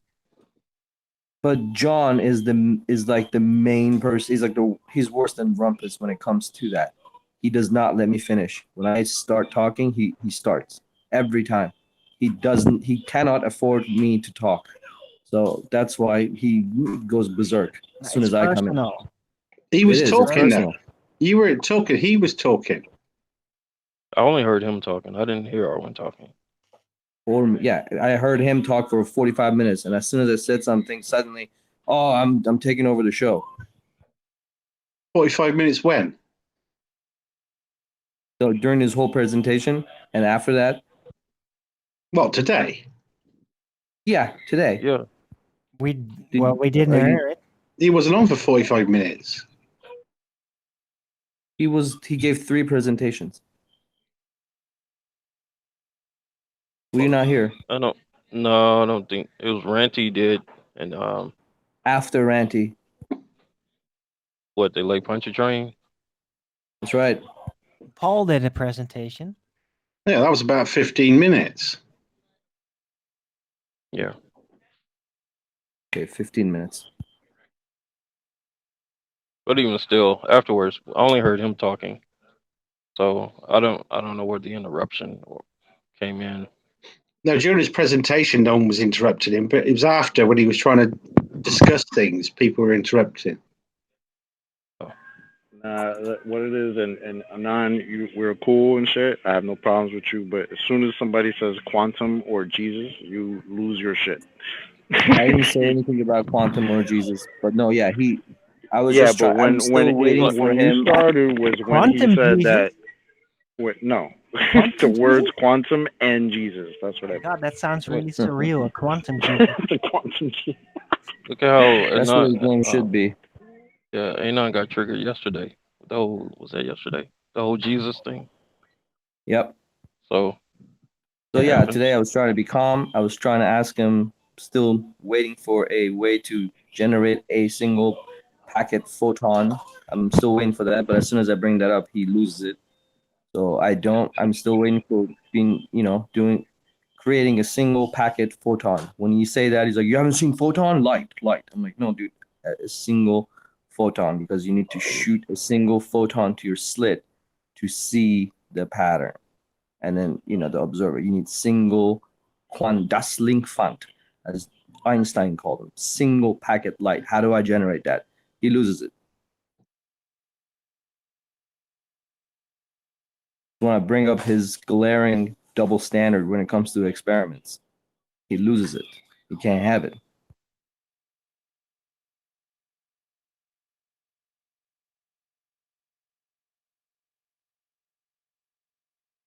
And anyway, my point about Schrodinger that you didn't let me finish is that with quantum mechanics, they tell you that there are particles. They can be in superposition, meaning that they're either here or there, and they're both there and both not there. And this is like they use that for quantum computers with their qubits, meaning it's not a 0 and a 1. It's a 0 and a 1, and both a 0 and both not a 0 and not a 1. And then people bring up Schrodinger, and there's like, see Schrodinger's cat, and they don't understand that Schrodinger was making fun of this idea. He was saying that if you put a cat in a box, and you have a thing, a cyanide thing, and you know you have a random timer that breaks the cyanide pill, and the cat dies, the cat is both dead and alive. He said, no, the cat is either dead or it's alive. It's in 2 states. It's just you don't know. That doesn't mean it's both dead and both alive. It's a retarded thing. But somehow they, just like everything else, I'll tell they you have what, he's co-opted it. full of shit, man. He doesn't know what he's talking about. If anyone's listening to this bird nest crayon muncher talking about this, you need to have your heads examined. Consider a lobotomy. Okay? But what he just said, John, was right, wasn't it? The cat can't be dead and alive at the same time. What he said was, everything he said was wrong. Everything. Apart from the cat being dead and alive at the same time. You didn't even know. He said there was a timer. Ain't no friggin' timer. There was a radioactive element in there. It's a radioactive, That is essentially it's the you moron. they're using a they're using the radio timer, right? You're a moron. as a pseudo random number.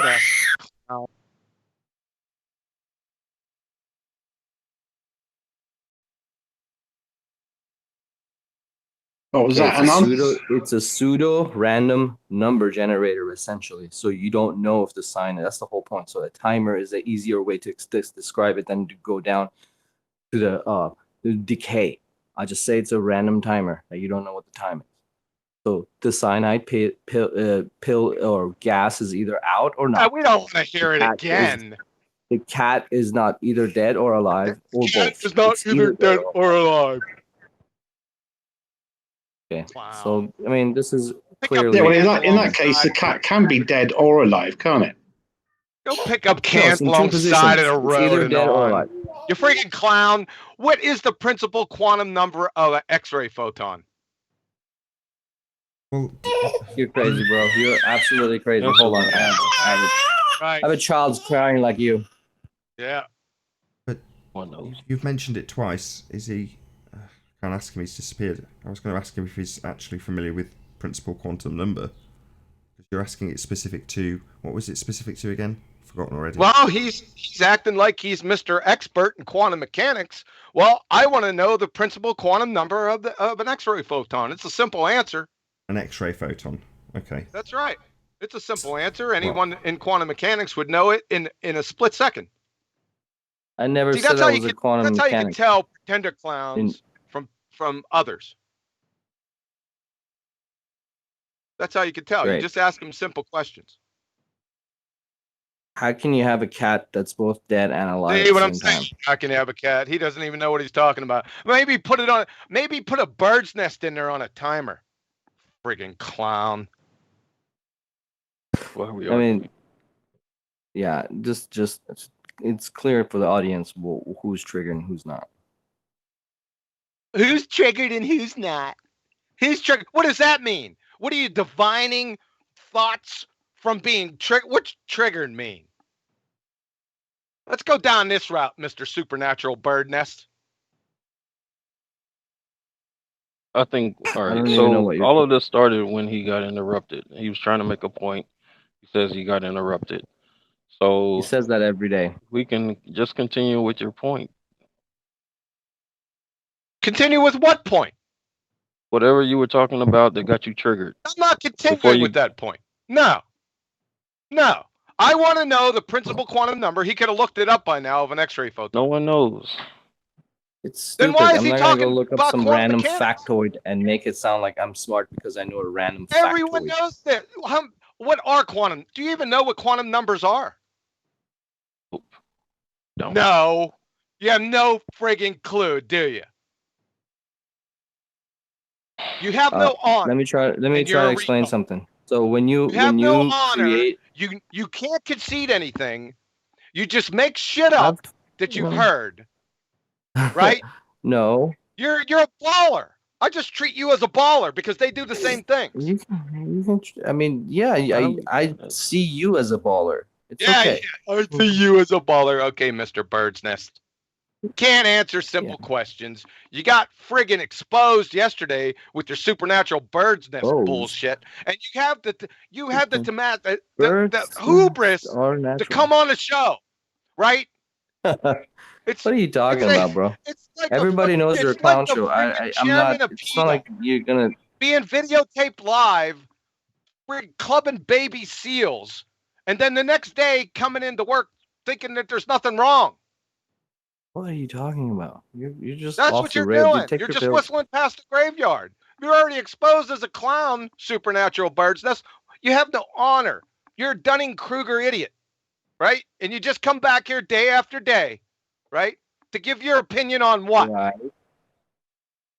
Right. On what? Right. When you keep saying right after every sentence, that just tells me to give your opinion on. Have you found what the principal quantum number of an X-ray photon is yet? Dude, it's a random factoid. It's like saying, hey, what's the random fourth moon of Jupiter? Right? The Ganymede or Io? How many quantum numbers? What are quantum numbers? Okay, I'll go general. What are quantum numbers? What about NGC? What about NGC 1782? How wide? How many light years is it wide? Right? How many light years is it wide? He doesn't know anything about quantum mechanics. I know it's like nonsense. That's what I can tell you. Fudd at a neurosurgery convention. So all I can tell you is that it's nonsense. And treating him as serious, you need to consider a lobotomy. Thanks. Okay. You're welcome. Anyway, what does the principal quantum number of X-ray photon have to do with what we're talking about? I forgot. Nothing. Just related because it's directly he has related. These little sentences that he goes on. Yeah, sorry, it's directly related to Schrödinger. Principal quantum numbers, that is. So he was talking about Schrödinger. Yeah, I was talking about superposition. That's what Schrödinger talks about. What are the principal quantum numbers? Two being both here and there at the same time. That's the idea. Yeah, we heard. Right? Superposition. Is that valid? And then there was a follow-up question. Go on. You've been asked it about 6 times by John. I don't know some random factoid what is the about some principal random quantum number for an X-ray photon? I don't fucking know. What are you talking about? That's like saying just because you disagree with the idea that you live on an expanding universe and you don't know that how many you say I don't know? Why do you have to follow up? I don't know with a bucket load of word salad. Why don't you say I don't know? No. I don't know. Not I don't know. Blah blah blah blah blah blah blah blah blah blah blah blah blah blah blah. Why is it I don't know blah blah blah rather than I don't know? Because I don't know, comma, because it's retarded. It's a random. How the hell would you know? You don't know. Nothing. So you don't know what you don't know, but you're going to say it's retarded. That's Dunning-Kruger. Oh, just like you talking about. Oh, you don't know what's the fifth moon of Vega. So you're retarded. You don't know anything about astronomy. You don't know. That's what you sound like. That's literally what you guys sound like. Oh, you don't know how big Ganymede, how wide Ganymede is? What, you don't know Jupiter? What, are you retarded? That's what you sound like. You're talking I hope specifically, you see that. And he'll still carry on. He'll carry on waffling indefinitely. So you were talking specifically about something this principle is related to. Schrödinger. That's why it was asked. No, Schrödinger is about it's used to describe the idea of superposition. It has nothing to do with X-ray, nothing. It's the idea of the This is Dunning-Kruger. So I'll snip this out, make a little section about you, Anon, and describe what Dunning-Kruger awesome. while he talks over me. While he talks over me. What a fucking retard. This is a great example of Dunning-Kruger. Laugh it up. That's hilarious coming from you. Do you know what Dunning-Kruger is?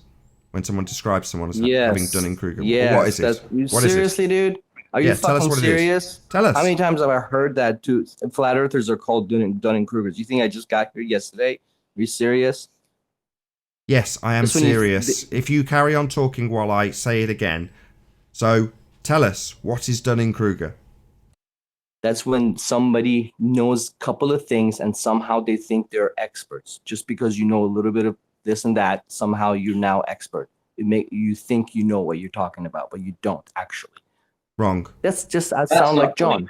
That's not Dunning-Kruger. That's not Dunning-Kruger at all. So, no. Please explain me. Why is it called Dunning-Kruger? Why does it have that name? I don't know. I haven't looked into it. They don't know anything about Dunning-Kruger. Tell me. Enlighten me, John. Nathan. Enlighten me. Yeah, this is why this is a great example of Dunning-Kruger. Using Dunning-Kruger itself, that's a 2-for-1 right there. Go on. Enlighten me. Tell me how I was wrong. No. Figured. Go and look up Dunning-Kruger. I already have. What does it say? Not now, not right now, but I know the idea. It says that you know a couple of things and somehow that makes you think like you know everything, but it actually doesn't. Makes you think you know what you're talking about, but you I actually would repeat the same shit twice. I would repeat the same shit twice. Because you asked me why. That's probably the best thing to do. So I'm answering it again. Okay, You so you think you're don't know. smarter than you actually are. Exactly. That's the basic gist of it. Basically, the Globers will call this show the Dunning-Kruger show. How did that come to fruition then? How did that very detailed description come to pass? How did what? Dunning-Kruger. Dunning-Kruger? Yeah. I don't know, dude. So you don't know anything about it then, at all? I don't know what the name came from, but I told you what it means. It means that you think you're smarter than you are. It's in a very specific way. If you knew what was done by Mr. Dunning and Mr. Kruger, then you might understand what it means, but you don't. It's like a lot of things that happen here and on. You don't really know. You've got a vague idea, and like now, you'll talk indefinitely when you've got a vague idea about something. Yeah, you say you've got some clue, but you'll be the one to talk when someone else who's definitely got a good understanding of it is trying to explain it. You'll call him a retard and go on and on and on with your bloody word salad, re-detailing the same shit 5 times.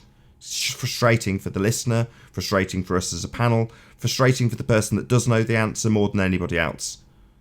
And when they get pissed off, yeah, you'll highlight and poke fun at the fact that you've pissed them off so much with your stupidity that they've got really outraged. Oh, you're defending John, I see. Yeah, of course. Oh. Well, so should I defend you? Should I defend you, the guy who hasn't got the vaguest fucking idea what Dunning-Kruger is and doesn't know what Schrodinger's actually developed? Is this the Dunning-Kruger show? Or talk while I point out what you don't know? So should I be listening to you as opposed to defending John, who does know what he's talking about in this regard?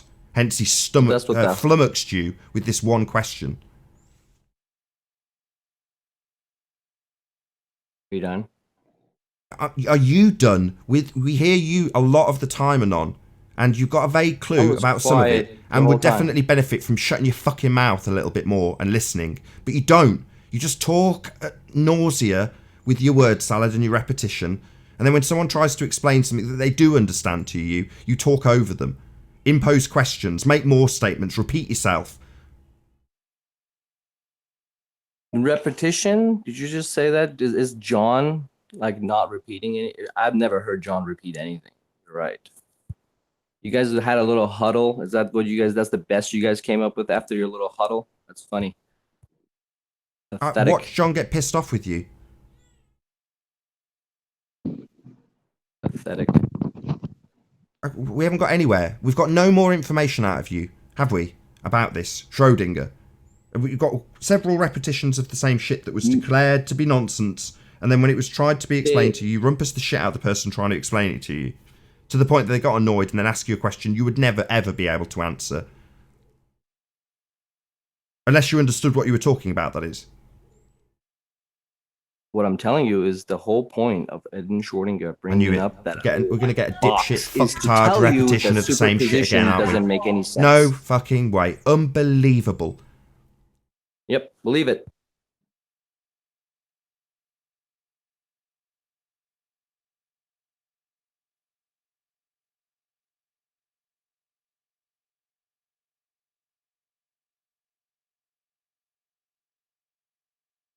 I assume you're a Glober then, Anon.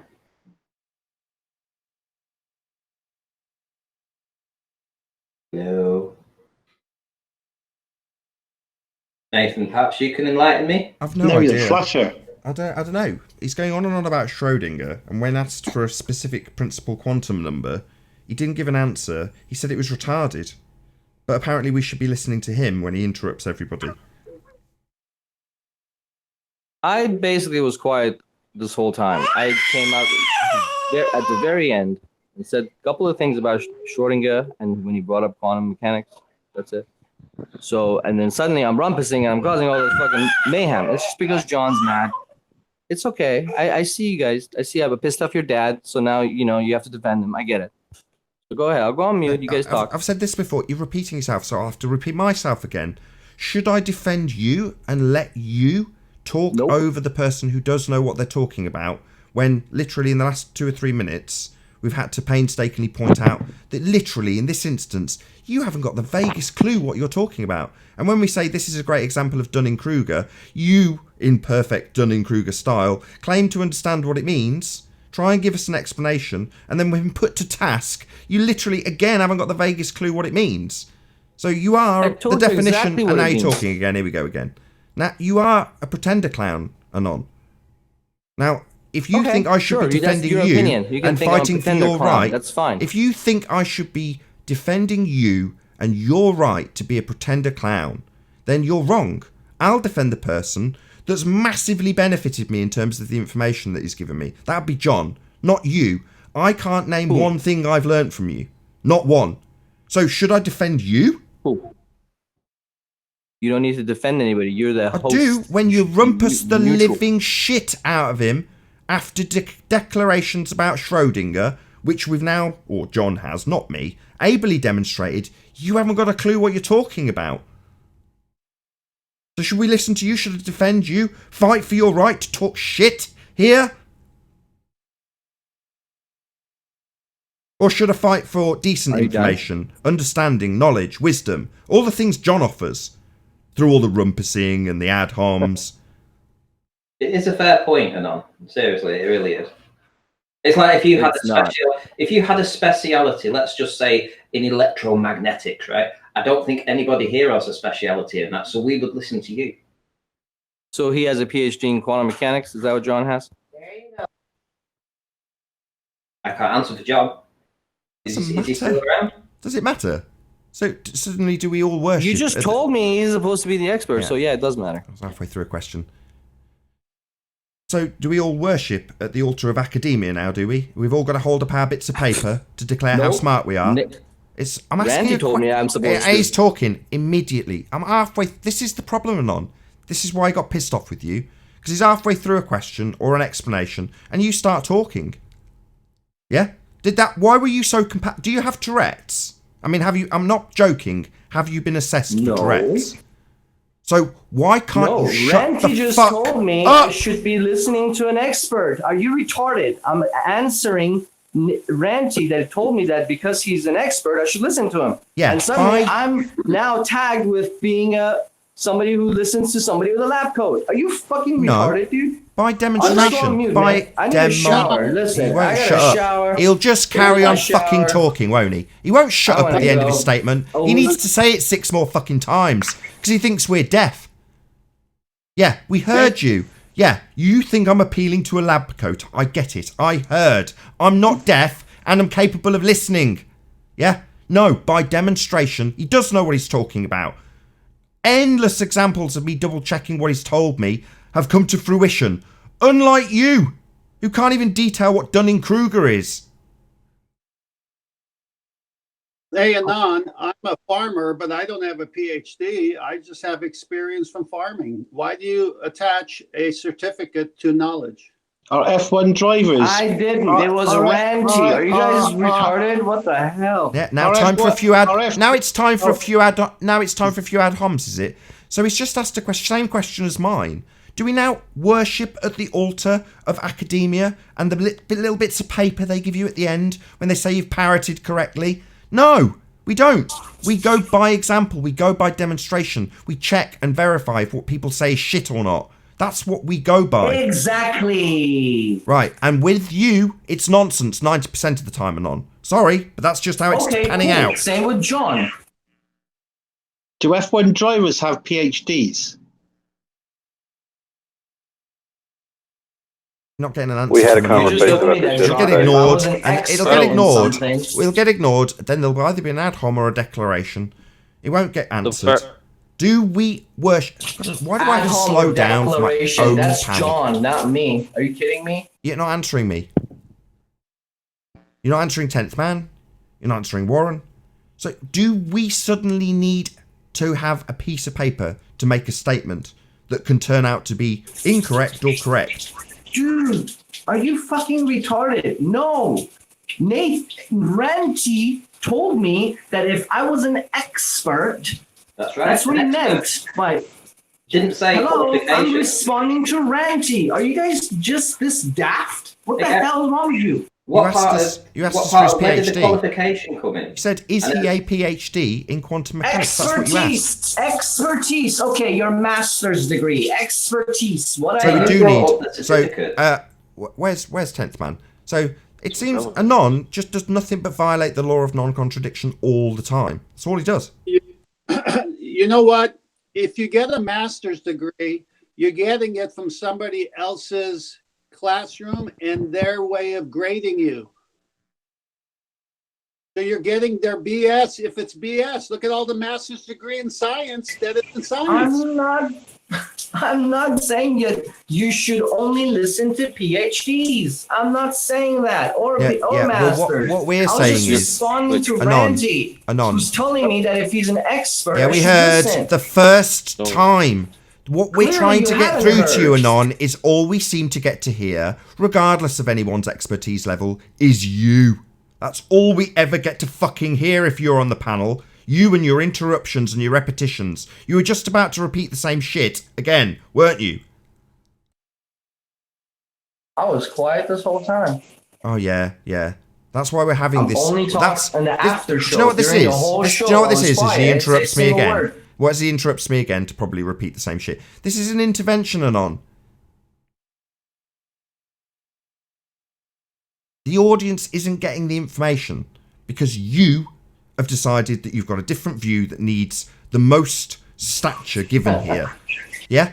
So no matter what's being said, who's saying it, or how valid it is, if you don't get it, you're going to interrupt. If you think you've got a different point of view, you're going to interrupt. If you've said something once and it's not being directly addressed by the person making a presentation, you'll fucking repeat it over the top of them. That's a problem. Just like Rumpus. Yeah. Just like John. Just like pretty much everybody. Yes, on but the anyway, panel. but John was making a point. John was making a point. And even though you may have disagreed, he was saying a lot of stuff that I didn't even know about. You know, my physics is my background, but he was still stating a lot of stuff that I didn't know about. And yeah, he blew his top when he got interrupted. And but still wanted him to continue on making his point. But I think at that point it was emotions that got way too high and everything escalated out of hand. So I've noticed the same thing. I've noticed that whenever John's making a presentation, which is why I am quiet a lot, because I like to learn. And even though I might not agree with it, I'm not going to just, splurt out and interrupt, because you don't learn anything that way. At least I wasn't listen. interrupting. You're interrupting now, you fucking dipshit. Anon, I mean, come on, bro. I like you, bro. I respect you, but That's you a rumpus do wild tactic. out a little bit, and you go OD for no reason. You know what I mean? That's a rumpus tactic. He's just used a rumpus tactic. So he said, while Chocolate was talking, he's stated that he doesn't interrupt. So he's interrupting to point out that he doesn't interrupt. That's a rumpus tactic. We went on this yesterday after the show, Anon, Paul, myself, and others. Here's an incident that I could bring to attention that might clarify why this is happening. Anon has said in the past, you can believe in God, but you can't tell us that you know for sure. Now, where's he coming from that? Does he know for sure? Well, he said yesterday he believes in God, but he just doesn't. No. That's my whole point. He's saying that, hey, you could say anything you want about Jesus and you can say all that, but you just can't say you know it for sure. And where does he come off saying that I cannot know it for sure when I do know it for sure? And how does he know for sure I don't know for sure? You see the circle he goes in? Yeah. So the whole point is I look at the evidence and I say the evidence points to a real historical person. And I said to him, you have a problem with miracles because you're thinking in the natural world. And you would be right. If Jesus was just a man, he couldn't do any miracles. But if Jesus said he's God in human form, he's fourth dimension in third dimension body. So he can do what he wants, but he won't accept that possibility. That was the supernatural. Exactly. That the people who are evolution based and that everything's always been around cannot have miracles, because then you have to say there's a knower who's outside of the third dimension. And if there's a knower or someone who has intelligence outside the third dimension, then that would be a god. Here's the thing on that. Okay, our whole point is Earth is flat. We can prove that through observation, conducting experiments, but mostly observation. So, since we can observe things, that is our proof, or that is our evidence. Now, when Jesus was, after he was resurrected, he showed himself to over 5,000 people. Observation. Now, the fact that you choose not to believe that or not, that's on you. But that observation was there, and it was documented. Well, he has all the right not to believe it, but he doesn't have any basis to say it didn't happen when he doesn't offer any evidence contrary. You can't say it did or it didn't happen. Well, we can say it did happen because there's evidence and there's historical evidence and evidentiary. Who gave you the historical evidence? Okay, do we have to go back? We got more evidence. We got more documents, more eyewitness accounts. Who wrote the documents? Are you going to let me talk? Well, you've already said that they wrote the documents. Documents aren't proof of something, are they? Did I Yes, say but that? it's all they had to go on at that time. They had to write things down. There was no cameras. There was no iPhones. There was none of that. So they had to document the best they knew how, and that was by writing everything down and taking into account witnesses. Why don't you go? Why don't you go and burn down every library with every book, because that's where you come from. Right. Is it? Yeah, because documents don't prove anything. Any book that talks about George Washington doesn't prove George Washington was real. Any proof that talks about the World Trade Centers that don't exist now doesn't mean it ever existed. You're silly. Don't talk rubbish. Any book I'm talking about George Washington, how do we know it's true? I know about the Twin Towers because I was here when it happened. Right. So which is observation. The only reality you believe is the one with your eyes. You don't believe historical evidence. Okay, we accept that. That's the word. That's the word. Historical evidence. We're looking at different standards. So there's been a slight change in this conversation where we've gone from scientific evidence to historic evidence, and they're very different standards. So we must believe everything about history that we're told because it's been written down by somebody. Gotcha. No. There's a different You don't have standard. to believe anything. There's a different standard. So, no, it's not as simple as saying if it's written down, it must be true. There's a different standard. There's a historic standard. Now, you can look into what standard each piece of documentation meets and then make your own choice, make your own decision on whether or not it's valid based on how many... there's a whole list of criteria. There's how many documentations... how many copies of it, how many originals. I don't know the exact specifics of what makes historic documentation valid, But Nathan, it's a different let me standard. give a short, brief example. When the Bible, as we're talking about as a historical document, records actual rivers that we see today, like the Jordan River, the Dead Sea, all these different locations, mountains that are still named today that they were back then, people, places, and things, governments, metallurgy, all kinds of things that are validated even by today's standards. That means that they got it right on those parts. Now, did they get it right on the other parts, the people and what they did? So when you're looking at a historical document, you say, did they mention things that are Narnia, or did they mention things that is in the real world? And the Bible is real world historical evidence. We have the Red Sea. We got everything in there, including names of kings and kingdoms, the Babylonian, the Medo-Persia, the Roman, the Grecian Empire. It's all mentioned. This is part of history. So the Bible verifies itself by the historical nature of its writing. Now, if you don't want to believe the supernatural part, that's up to you.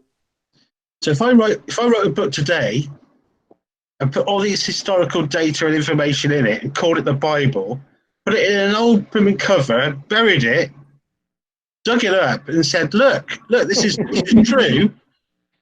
Does that mean it's true? Very nice example, except you forget. No, you forget you'd that only be 39 books of the Old Testament, 27 of the New, over 1,500 years, 40 different authors. Isn't one guy doing the conspiracy? Right, so you've got more than one source, so it's how many sources. But in terms of the literature itself, I mean, I've just done a quick Google search to see if I could find some categorizations. Over hundreds of years, prophecies that came to pass. Book of Daniel, prophecies as far as what was going to happen, what nation was going to take over another nation. Years, hundreds of years before it even happened. We're not so Iron Man takes place in New York, and Iron Man has many different authors, and Iron Man has a lot of different things that they talk about that happened, today. So, a false equivalency fallacy. So I just want to put it into some categories so it's qualified.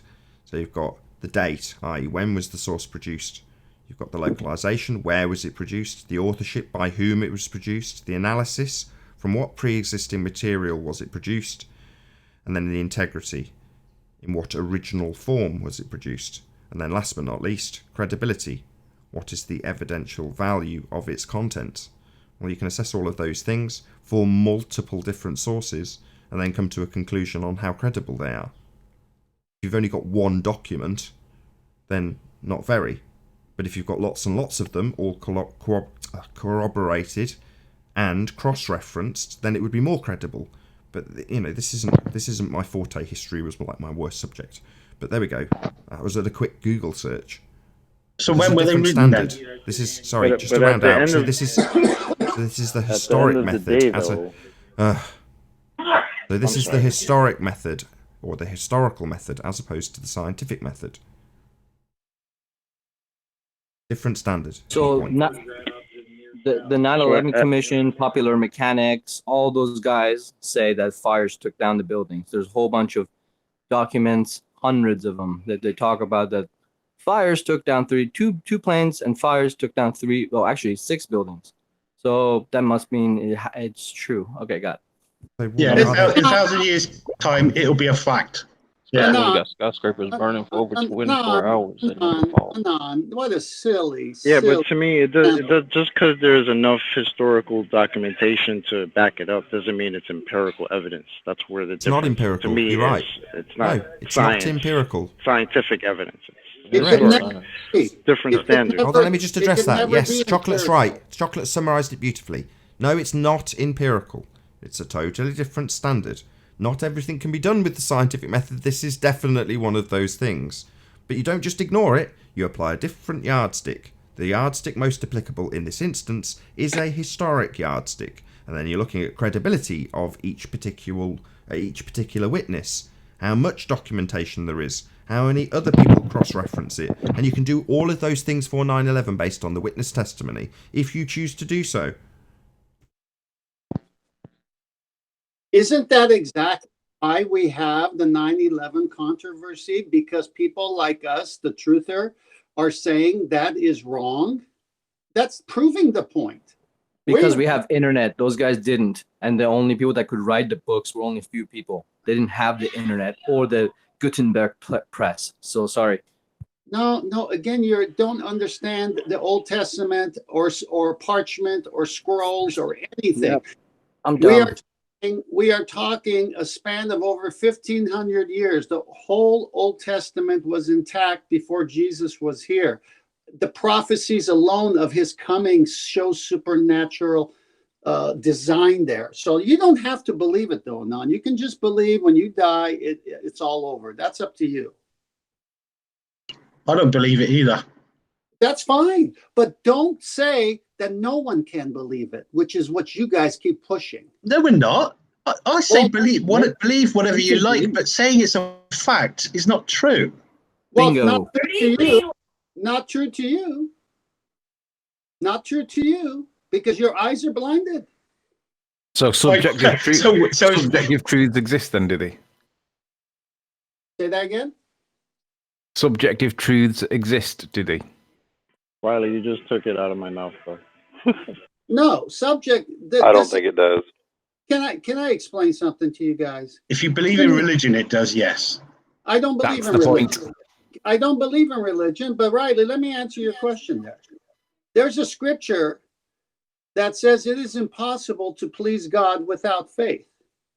Now, God is not stupid. God has created the order of things to point to him as a creator, and he's waiting for people to say, there's order here. I wonder who made it. Maybe there is a God. I don't know. I don't want to make a mistake. I don't want to fall in for some demon God. So maybe I should search and see if there's any documentation at all that would lead me to a creator. Well, there's a whole world of religions, many faults. But the point is this, that if you in your heart say, God, if you're really out there, I want to know you, guess what?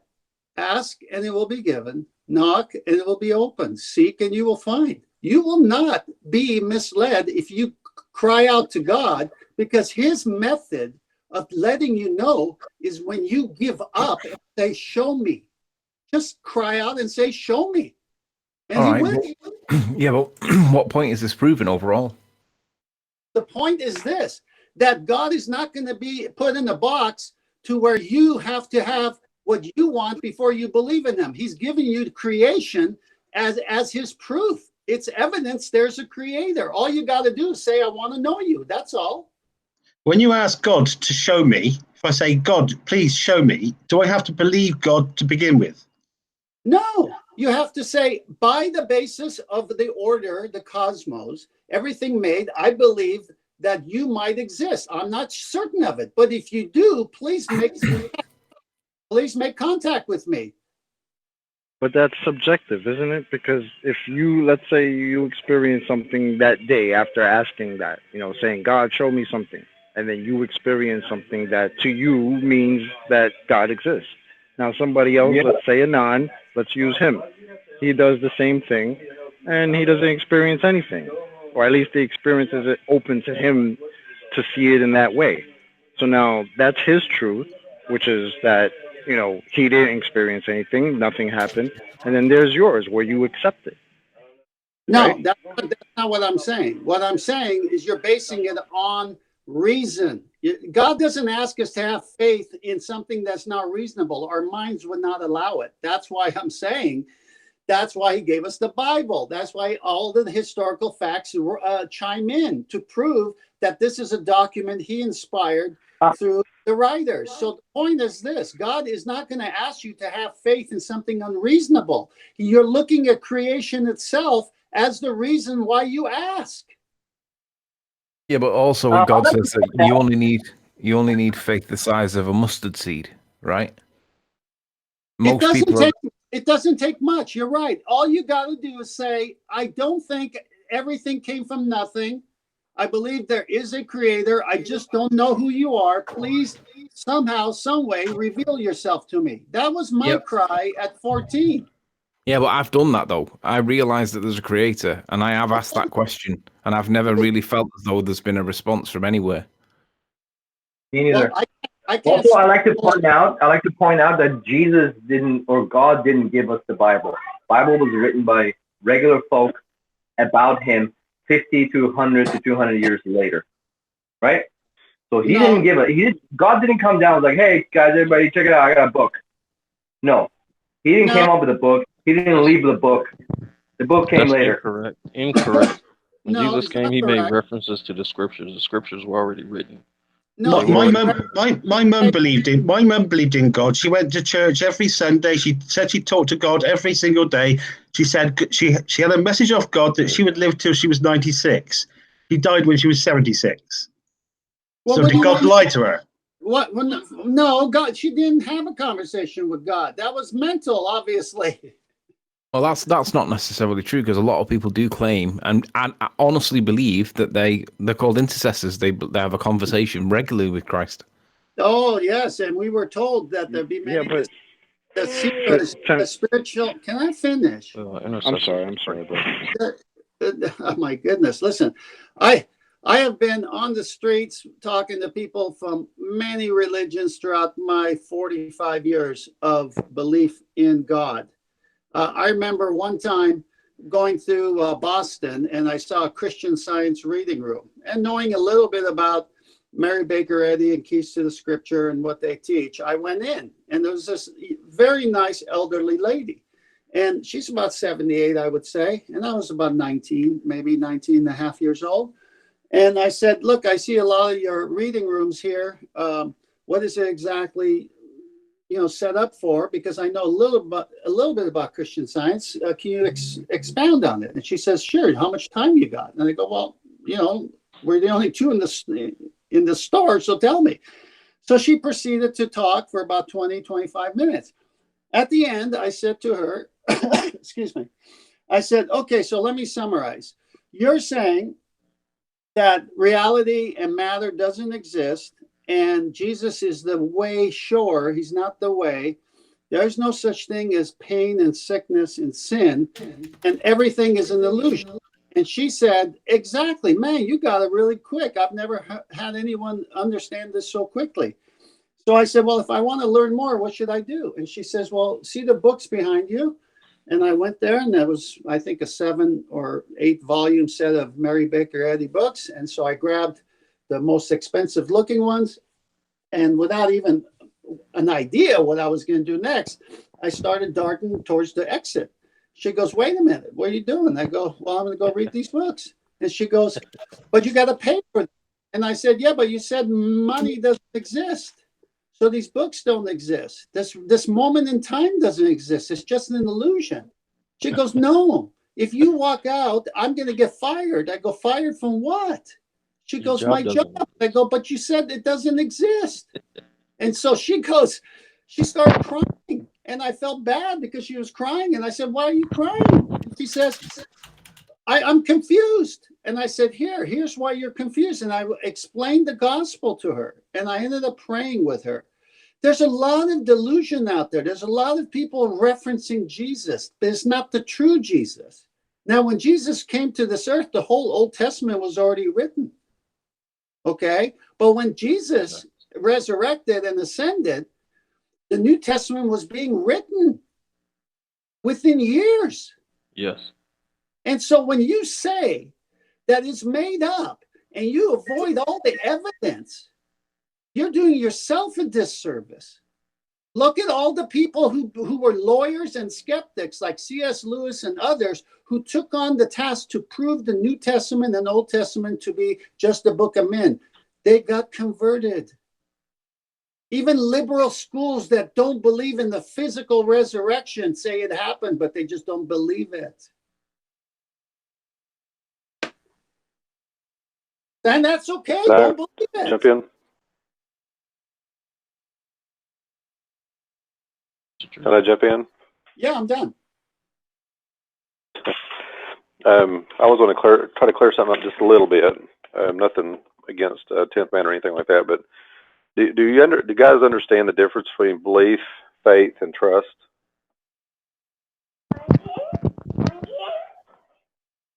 That was the bomb. That's what the bomb. You guys understand? Do what? So I guess did my question get out? I don't know if it made yay, nay, or Yeah, hold on a second.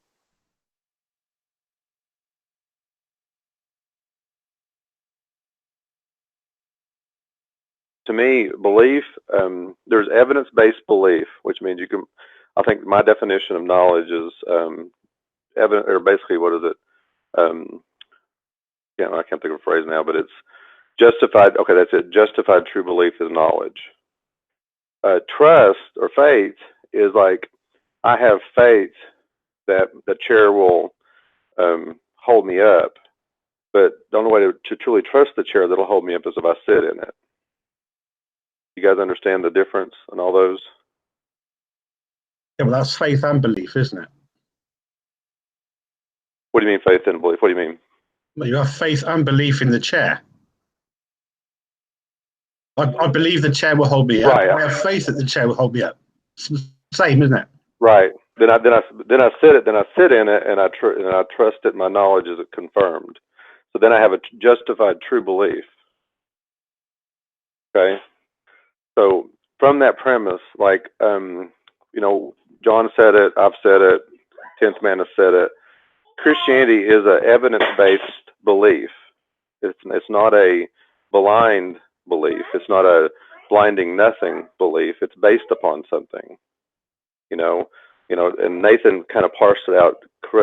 He said it's historical. 10th Man has said that as well. Now you can either reject or accept that evidence. Now that comes back to trust or faith in that evidence. That comes back to that as well. Like, I can have a 80% belief or faith that the plane will take me to my destination. There's a 20% chance I could crash and not get there. But we get on the plane even when we don't have the full 100% in that. And a lot of our life is based on that kind of premise. We may not know for sure on a lot of things, but we step out in trust or faith, trusting that at least 70 or 80% of our knowledge is valid, and we move on that. That's kind of, to me, what the Christian faith comes in, where do I have 100% certainty that Jesus existed? No, I don't. But I'm pretty darn sure. I'm probably within the 80 to 90% range, and what are you going to do to act on that? You know what I mean? What's the evidence? What are you going to do about that information? I don't know if that's making any sense. I'm trying to unpack this, trying to make it a little bit more. What's that? I was saying, yeah, you are making sense. It's partly why I get frustrated when people do the same as was done to John today when Paula's on, because Paula's actually done the historic research. Yes, it's specifically in reference to the Bible, but her standards are very high. She's done lots and lots of research into it. So when someone comes out with I don't know, I can't think of an example, but a statement that seems on the surface to make sense, and then Paula looks at it and goes, no, here you go, here's the historic evidence that destroys that assertion. You go, oh, right, so it's just a question of looking into it, researching it, checking the validity. In other words, going through all the steps of validating historic evidence, which is what she's done. Right, exactly. And I was going to say something else too. I thought it was interesting too, Nathan. I remember our conversation right before the overall show started about knowledge and about history. I remember that conversation. My thoughts went back to that. All we have is data when it comes. What's that? No, I can't. It's about 4 hours ago. Oh my goodness. Okay, just kidding. I'm just kidding. We basically were talking about like the past. We remember the past. We were talking about time, the past, and the future, and the present. And we can only experience the present. That's the only thing we can do. But we can't experience the past because it's immaterial now. It doesn't exist anymore, so to speak. All we have is data, either our own memory or records of that past. Remember that now? Does that trigger it? Yes. Okay. And that's pretty much where we're at now. We can't. That's why the scientific method falls apart, because we can't use it to analyze the past. We have to just analyze the data. Is the data correct? Is it reliable? Is it all this stuff that we said before?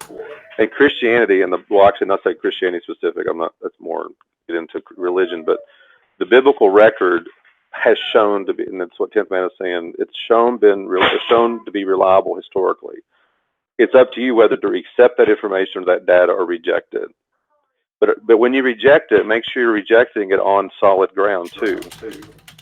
Just can't reject it out of hand. Then that means you've not done the work. You know, you've not really tested it. You've not evaluated it. You've not. That's one thing I said to Anon. He admitted it. He's never read the biblical story. So how can he make an evaluation of something he's never even looked at? He's rejecting it out of hand. Yeah, You know? because I haven't read all the comic books from Iron Man doesn't make me believe that Iron Man's real. So okay, I can walk over to a comic book stand. I can only decide if it's real or fake. You're making a false equivalency. Got it. Right. You are making a false equivalency. False equivalency. Nobody's we know a comic book does nobody's not. claiming that Iron Man is real. Who was it that was swallowed by a whale? Say that I'm again. sorry, Bill, I didn't catch it. Who was it that was swallowed by a whale? Was it Jonah? Jonah. Noah. Pinocchio. Jonah. So Jonah. Jonah. Noah. Jonah. So was Jonah actually swallowed by a whale? Yeah. Yeah. Yeah, If actually. it's an historical record and it's accurate, yes. Yeah, in fact, just go find out in history if anyone else was belched out of a... Sorry, is the question that's being asked, is the story of Jonah being swallowed by a whale figurative or literal? In other words, is the claim being made in the documentation that he literally got swallowed? Because if that's the question, yes, the claim is that he literally got swallowed by a whale. I hope that answers the question. Thank you. Yes. Okay. Yes. And he lived in the whale for however long. He had first and last month's rent. He lived inside a whale for 3 days, and that's possible. Yep. Okay. Well, And then you wonder why. You live in your mother's belly for 9 months. Yeah, okay, totally the same. Totally. Yeah, he plugged into the whale's umbilical cord. Yeah. No, I didn't draw that attention. But the point is this: you guys discount. That's what he did. Excuse me. You just love to interrupt, don't you? The record says it happened. Was I there to see it? No. So now I must use the rest of the record to see if evidence is proven true. Why would I doubt that if I don't doubt supernatural? Well, are there any whales that you? No, are there any whales that can swallow a human and survive? Oh my gosh. So the question being tabled Okay, now remember, we've talked about this. Sorry, Nathan, go ahead. I was just going to say, the question being tabled is there any other examples of a man being swallowed by a whale? Presumably that's your question, right, Anthony? Yeah, or are there any whales that are able to swallow a human and for the human to survive, not for 3 days, just for an hour? How would you survive inside the belly of a whale? Come on. Well, first of all, you have to go to the context of the story. What was Jonah doing that God didn't want him to do, and what did God finally do to get Jonah's attention? Why is this relevant? Because it's contextual. It doesn't change the literal fact that it's supposed to be a true story of someone that got swallowed by a whale, right? I'm not denying that. So why does context matter if the fact is he got swallowed by a whale? Because God aided in it, and if God aids in it, and He's in the fourth dimension, it can't happen. What do you mean? Sorry to interrupt. Just done a quick Google search. This is literally, I've no idea whether or not this is valid. There's a story or a tale of a James Bartley. Anybody heard of him? Was he a sailor off Falkland Islands in 1900? Yeah, 1870 to 1909. Swallowed by a sperm whale. Found living still days later in the stomach. Fuck off. It's true then. That's what it says. All right, can we have a citation for that? Let's have a read. So it wasn't a miracle then? The coincidence. Google search it. James Bartley. I've got it on I my suppose phone. it's the whale of a story now. Do a Google search to see if anyone has circumnavigated the Antarctic. Well, no. What I'm saying is, the question was raised, and I just literally asked Siri, men surviving in whale stomach. That's what came up. Just telling you what came up. I'm not claiming it's real. I'm not claiming I back this story, but a cursory Google search seems to suggest there are other stories in much more recent history or accounts of men surviving in stomachs of whales. Just saying. Well, I'll give you something even harder. If Jesus Christ didn't resurrect from the dead, forget Christianity.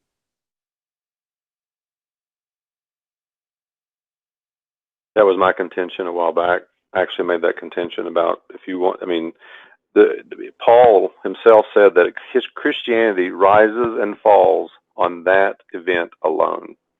Not Jonah, not Noah, not Moses, not Paul, not John, but on that event, that one event only, Christianity rises or falls. Because that event would be like the coup de grace, right? Guys, this is a really good example of where we can have a good discussion. If you type in the name James Bartley and then find his Wikipedia page, I'll just read from it. It says, James Bartley is the central figure in a late 19th century story according to which he was swallowed whole by a sperm whale.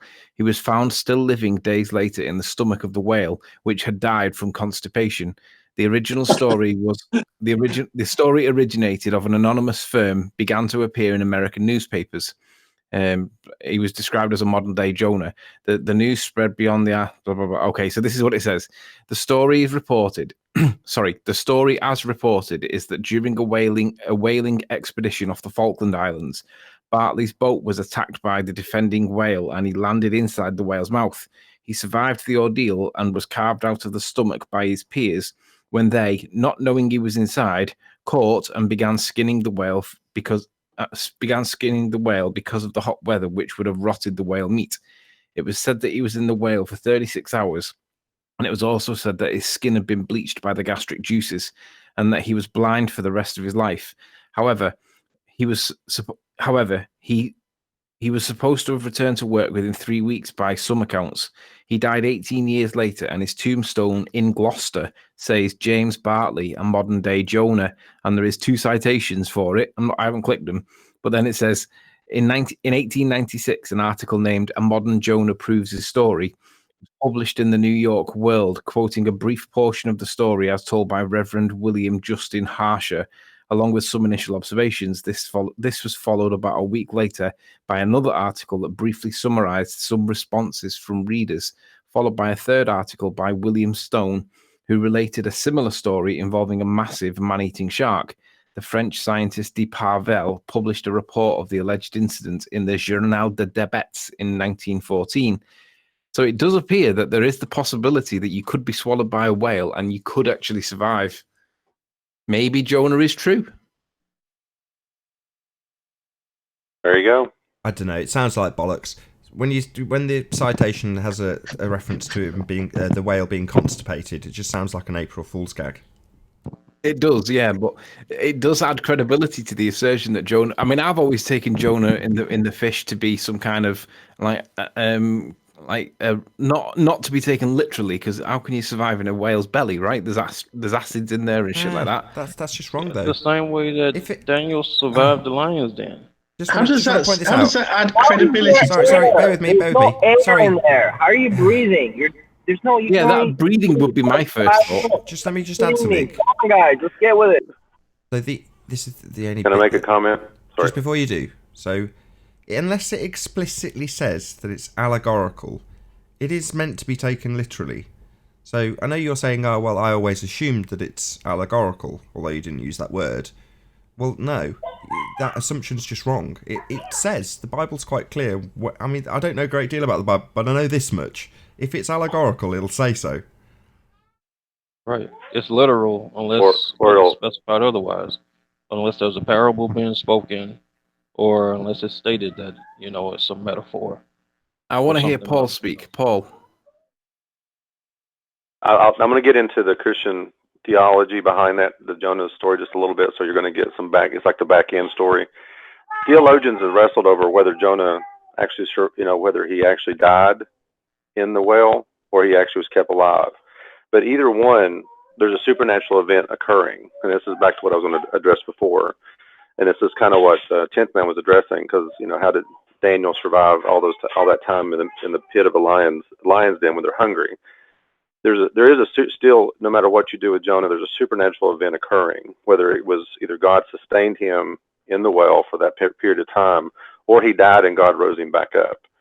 That's been a kind of a controversy or conversation with theologians and people for a long time at what happened to Jonah.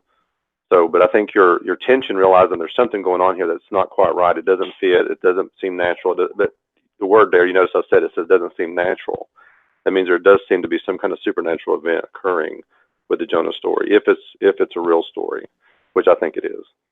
So does that, if we conclude that the guy in 1800s also was alive, does that mean that God intervened with him? He didn't want him to die? Well, if you read the story, he was only in there for 18 hours, and he did have he had a lot of issues with it. But I mean, the story we just read. So, I mean, there's people talked about how Jonah came out. He probably looked like that man. He probably looked horrible, bleached, and the whole 9 yards after he came out. So there's people that have talked about this. So it's not like it's an unknown topic that Christians and theologians have not discussed and talked about. So. Is there any way we can read some verbiage from the Bible? Because I don't know what verse or what book it's in. I'm pretty we sure know the guy that Jonah wasn't half dead because he still went to do the work in Nineveh that God told him to do. Who had a lot of issues with it? The bloke that got swallowed by the whale or the whale? Do what? I didn't catch that. You said he had a lot of issues with it. Who are you? Who is he? I said a lot of theologians have had.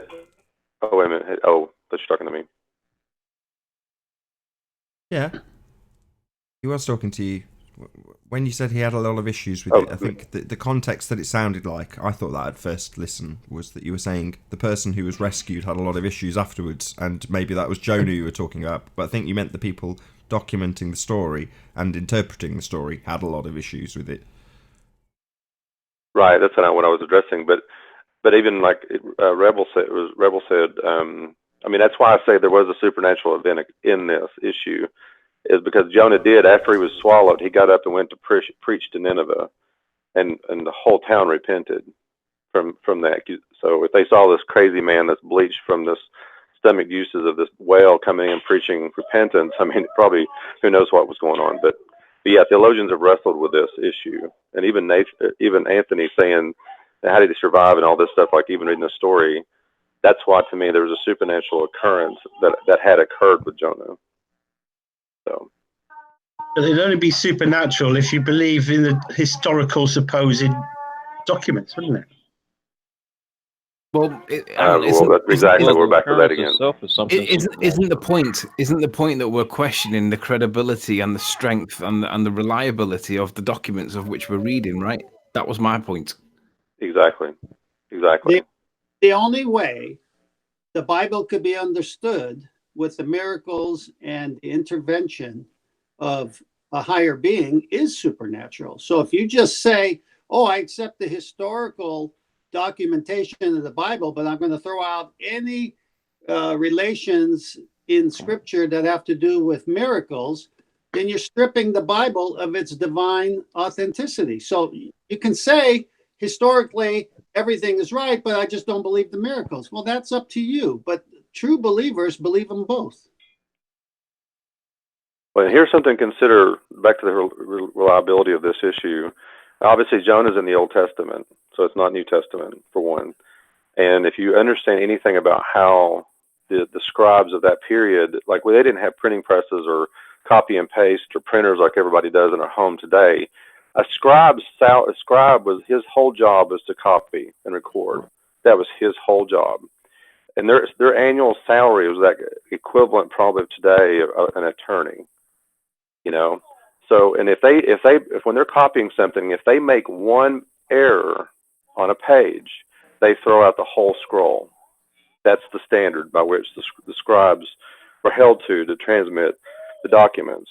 That's true. Why this is relevant is back in 1948. In 1948, have you guys heard of the thing called the Dead Sea Scrolls? Yes. Have you guys heard of that? Yeah. Okay. Yeah. Okay. The Dead Sea Scrolls showed something. They were dead. Didn't he? The goat. Yeah, a little boy was sheep herding.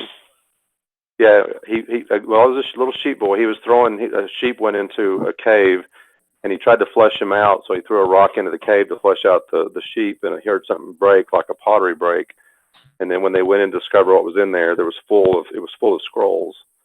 It was from the culture of that time. That's a nice coincidence, isn't it? A coincidence? I mean, there's archaeological finds, or a lot of times accidents or coincidences, if you want to put it there. Just Google. Either way, Anon, just shut up for a second, would you? Don't comment, just listen. If you want to learn something, just listen. If I'm wrong, you can disprove me. But anyway, either way, they found all these scrolls from a certain group called the Essenes, which were a kind of a sect of Judaism during that time period. And they had actually had copies of the Old Testament. And of course, there were fragments, so there wasn't all full copies. But the one of the largest sections they had was the book of Isaiah. And so what they did is they took that copy of Isaiah and compared it to modern manuscripts of Isaiah that they have.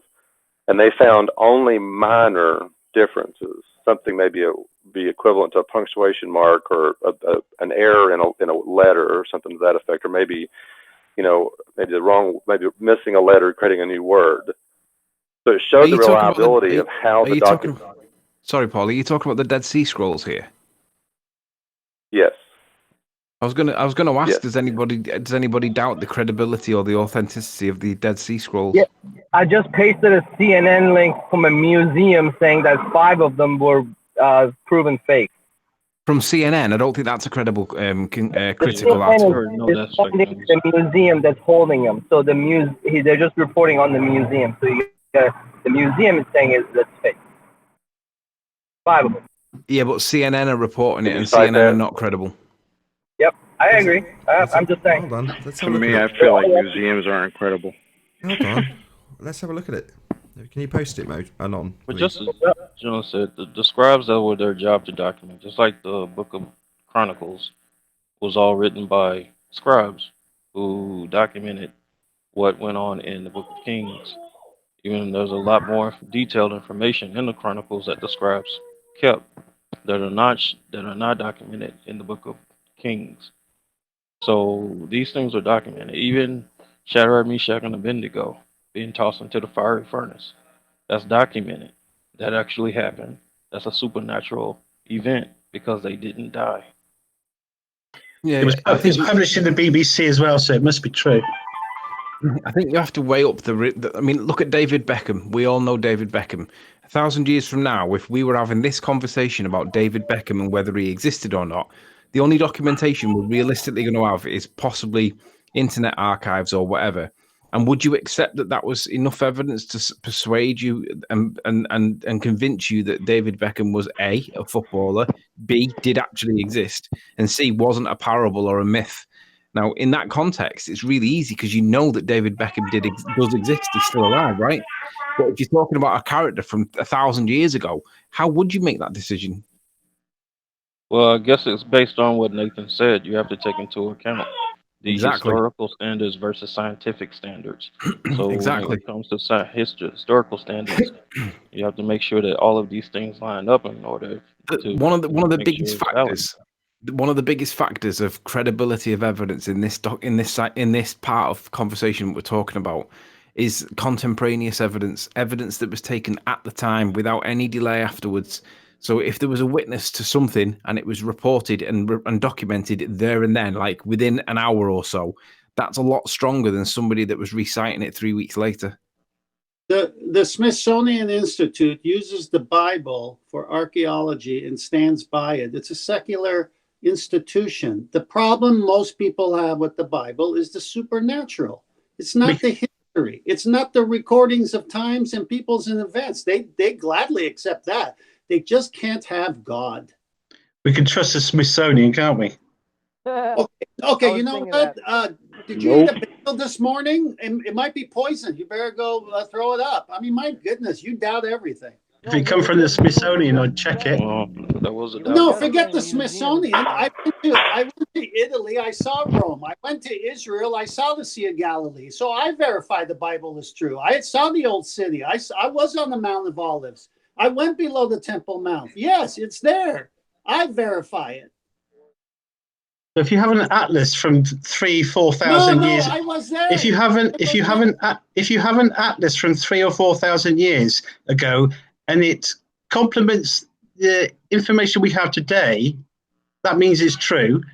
Big deal. A C was there. Great.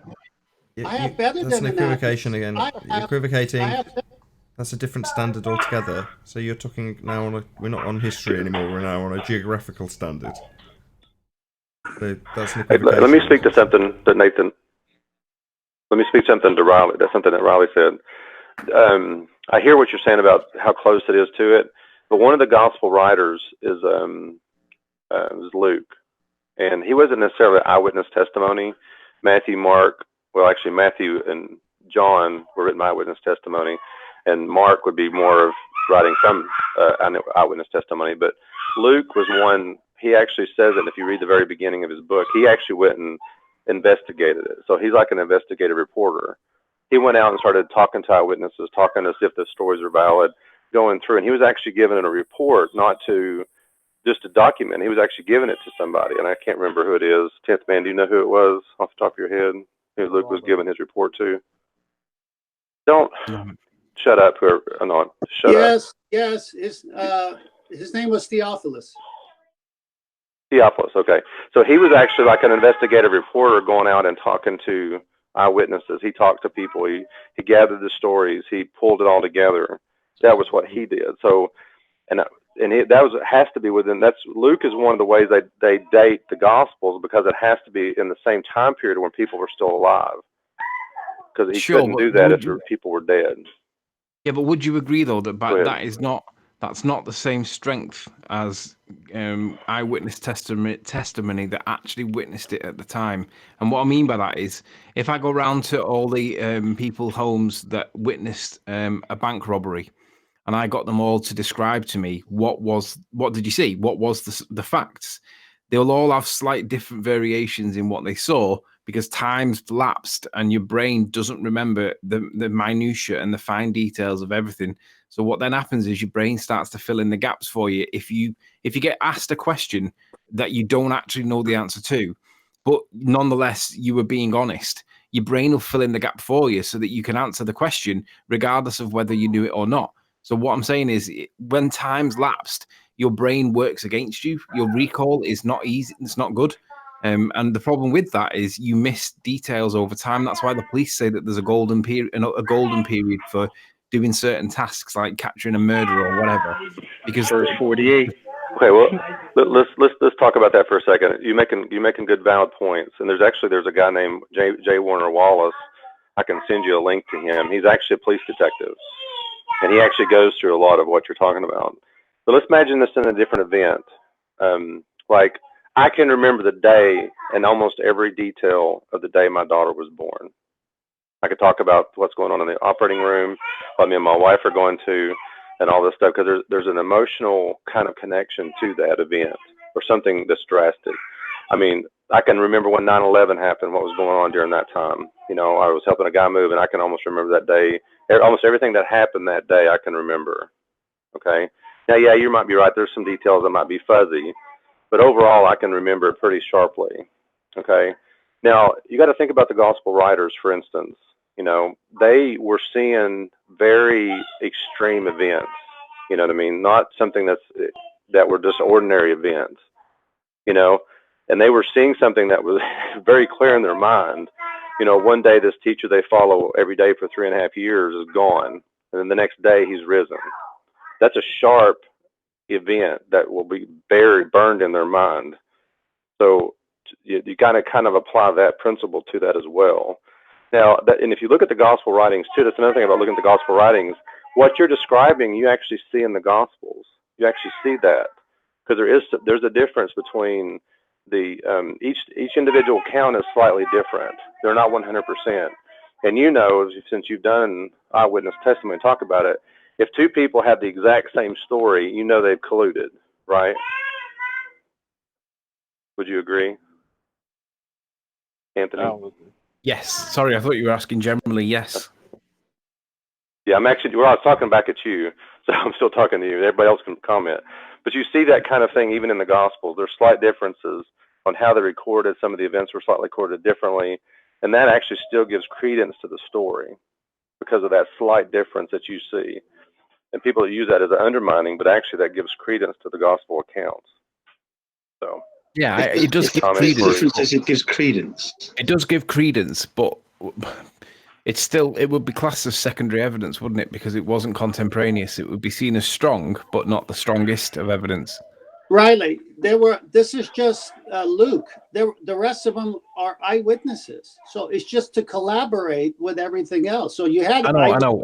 All I'm trying to do is just help people that with some of the factors that you consider when you're considering how strong a piece of a document is. So I'm just playing devil's advocate, really, rather than challenging it. You believe they were eyewitnesses. No, it's not belief. They're giving eyewitness testimony. Of course, if it's documented and valid, I believe it. I think the better term is not believe it. This did a document on.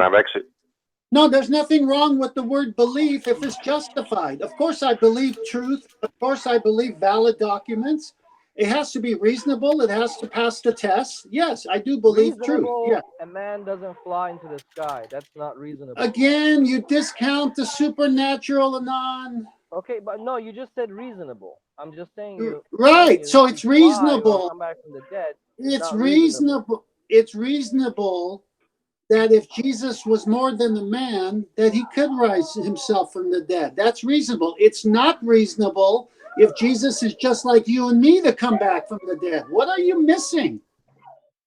Magic, the Narnia. That's what I'm missing. No, you're missing that God came to earth to reconcile man. That's what you're missing. Yep. Okay, that's your choice. That's your choice. I can't bridge that gap. I'm sorry. No one's forcing you to. This ain't the Catholic Church. We're not forcing anybody. As long as you don't God came to earth to reconcile man. That's right, bro. Hey, you heard it. I'll use the analogy I gave Anon a few days ago, right? Because I understand Anon's the jump from I believe in a creator and Jesus is my savior.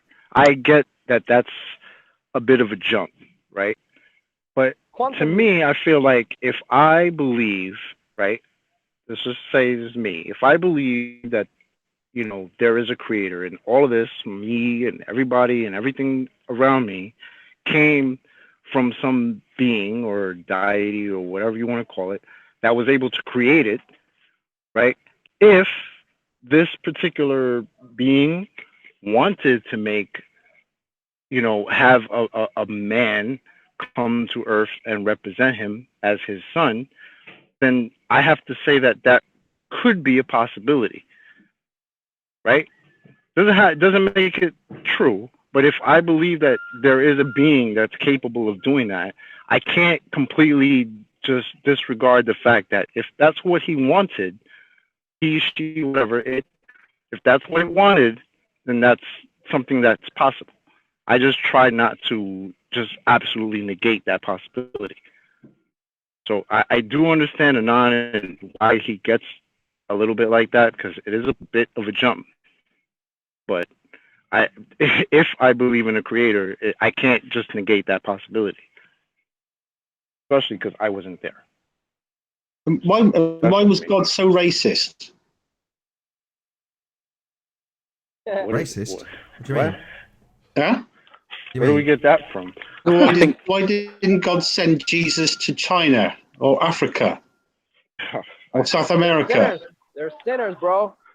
Because you show your ignorance by not knowing that he had to come from the tribe of Judah, from the seed of David, as prophesied, and from a virgin. Why do you miss the facts and prophecy? No, don't say facts. They're not facts. Well, to you, because you've never read the Bible to figure out that the Jews didn't live in China. So who doesn't have the facts? Yeah, so God has his special people born in Judah. No, you're missing the whole narrative of why he chose a people to begin with. What happened after the flood? What happened after the antediluvian period? Do you know? What flood?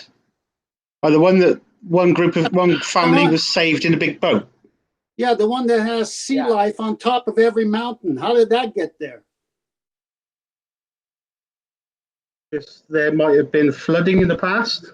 Oh yes, archaeology proves the flood. The layers in the Grand Canyon. No, it doesn't. No, it doesn't. No, it doesn't prove the flood. It proves there was a flood. Well, it's so funny how you believe in the flood in your terms, but not the recorded version. A flood, not the flood. The recorded version. Yeah, I'm with Billy on this. I don't know if I can say it's the flood. It's just a possibility of a flood. How do you have all where the is it? animals on a boat? Excuse me. Where is this flood recorded that you're talking about? What documents is this flood recorded that you're talking about that somehow denies the biblical record flood? Perhaps I have a document. At least I have a document. Perhaps some documents were swept away with the water in the flood. No, it was written after the flood. Normally, it's written after the flood. And if you think it was written before the flood, that tells me your intellect. 10th man. Yeah, I'm here. Hiya.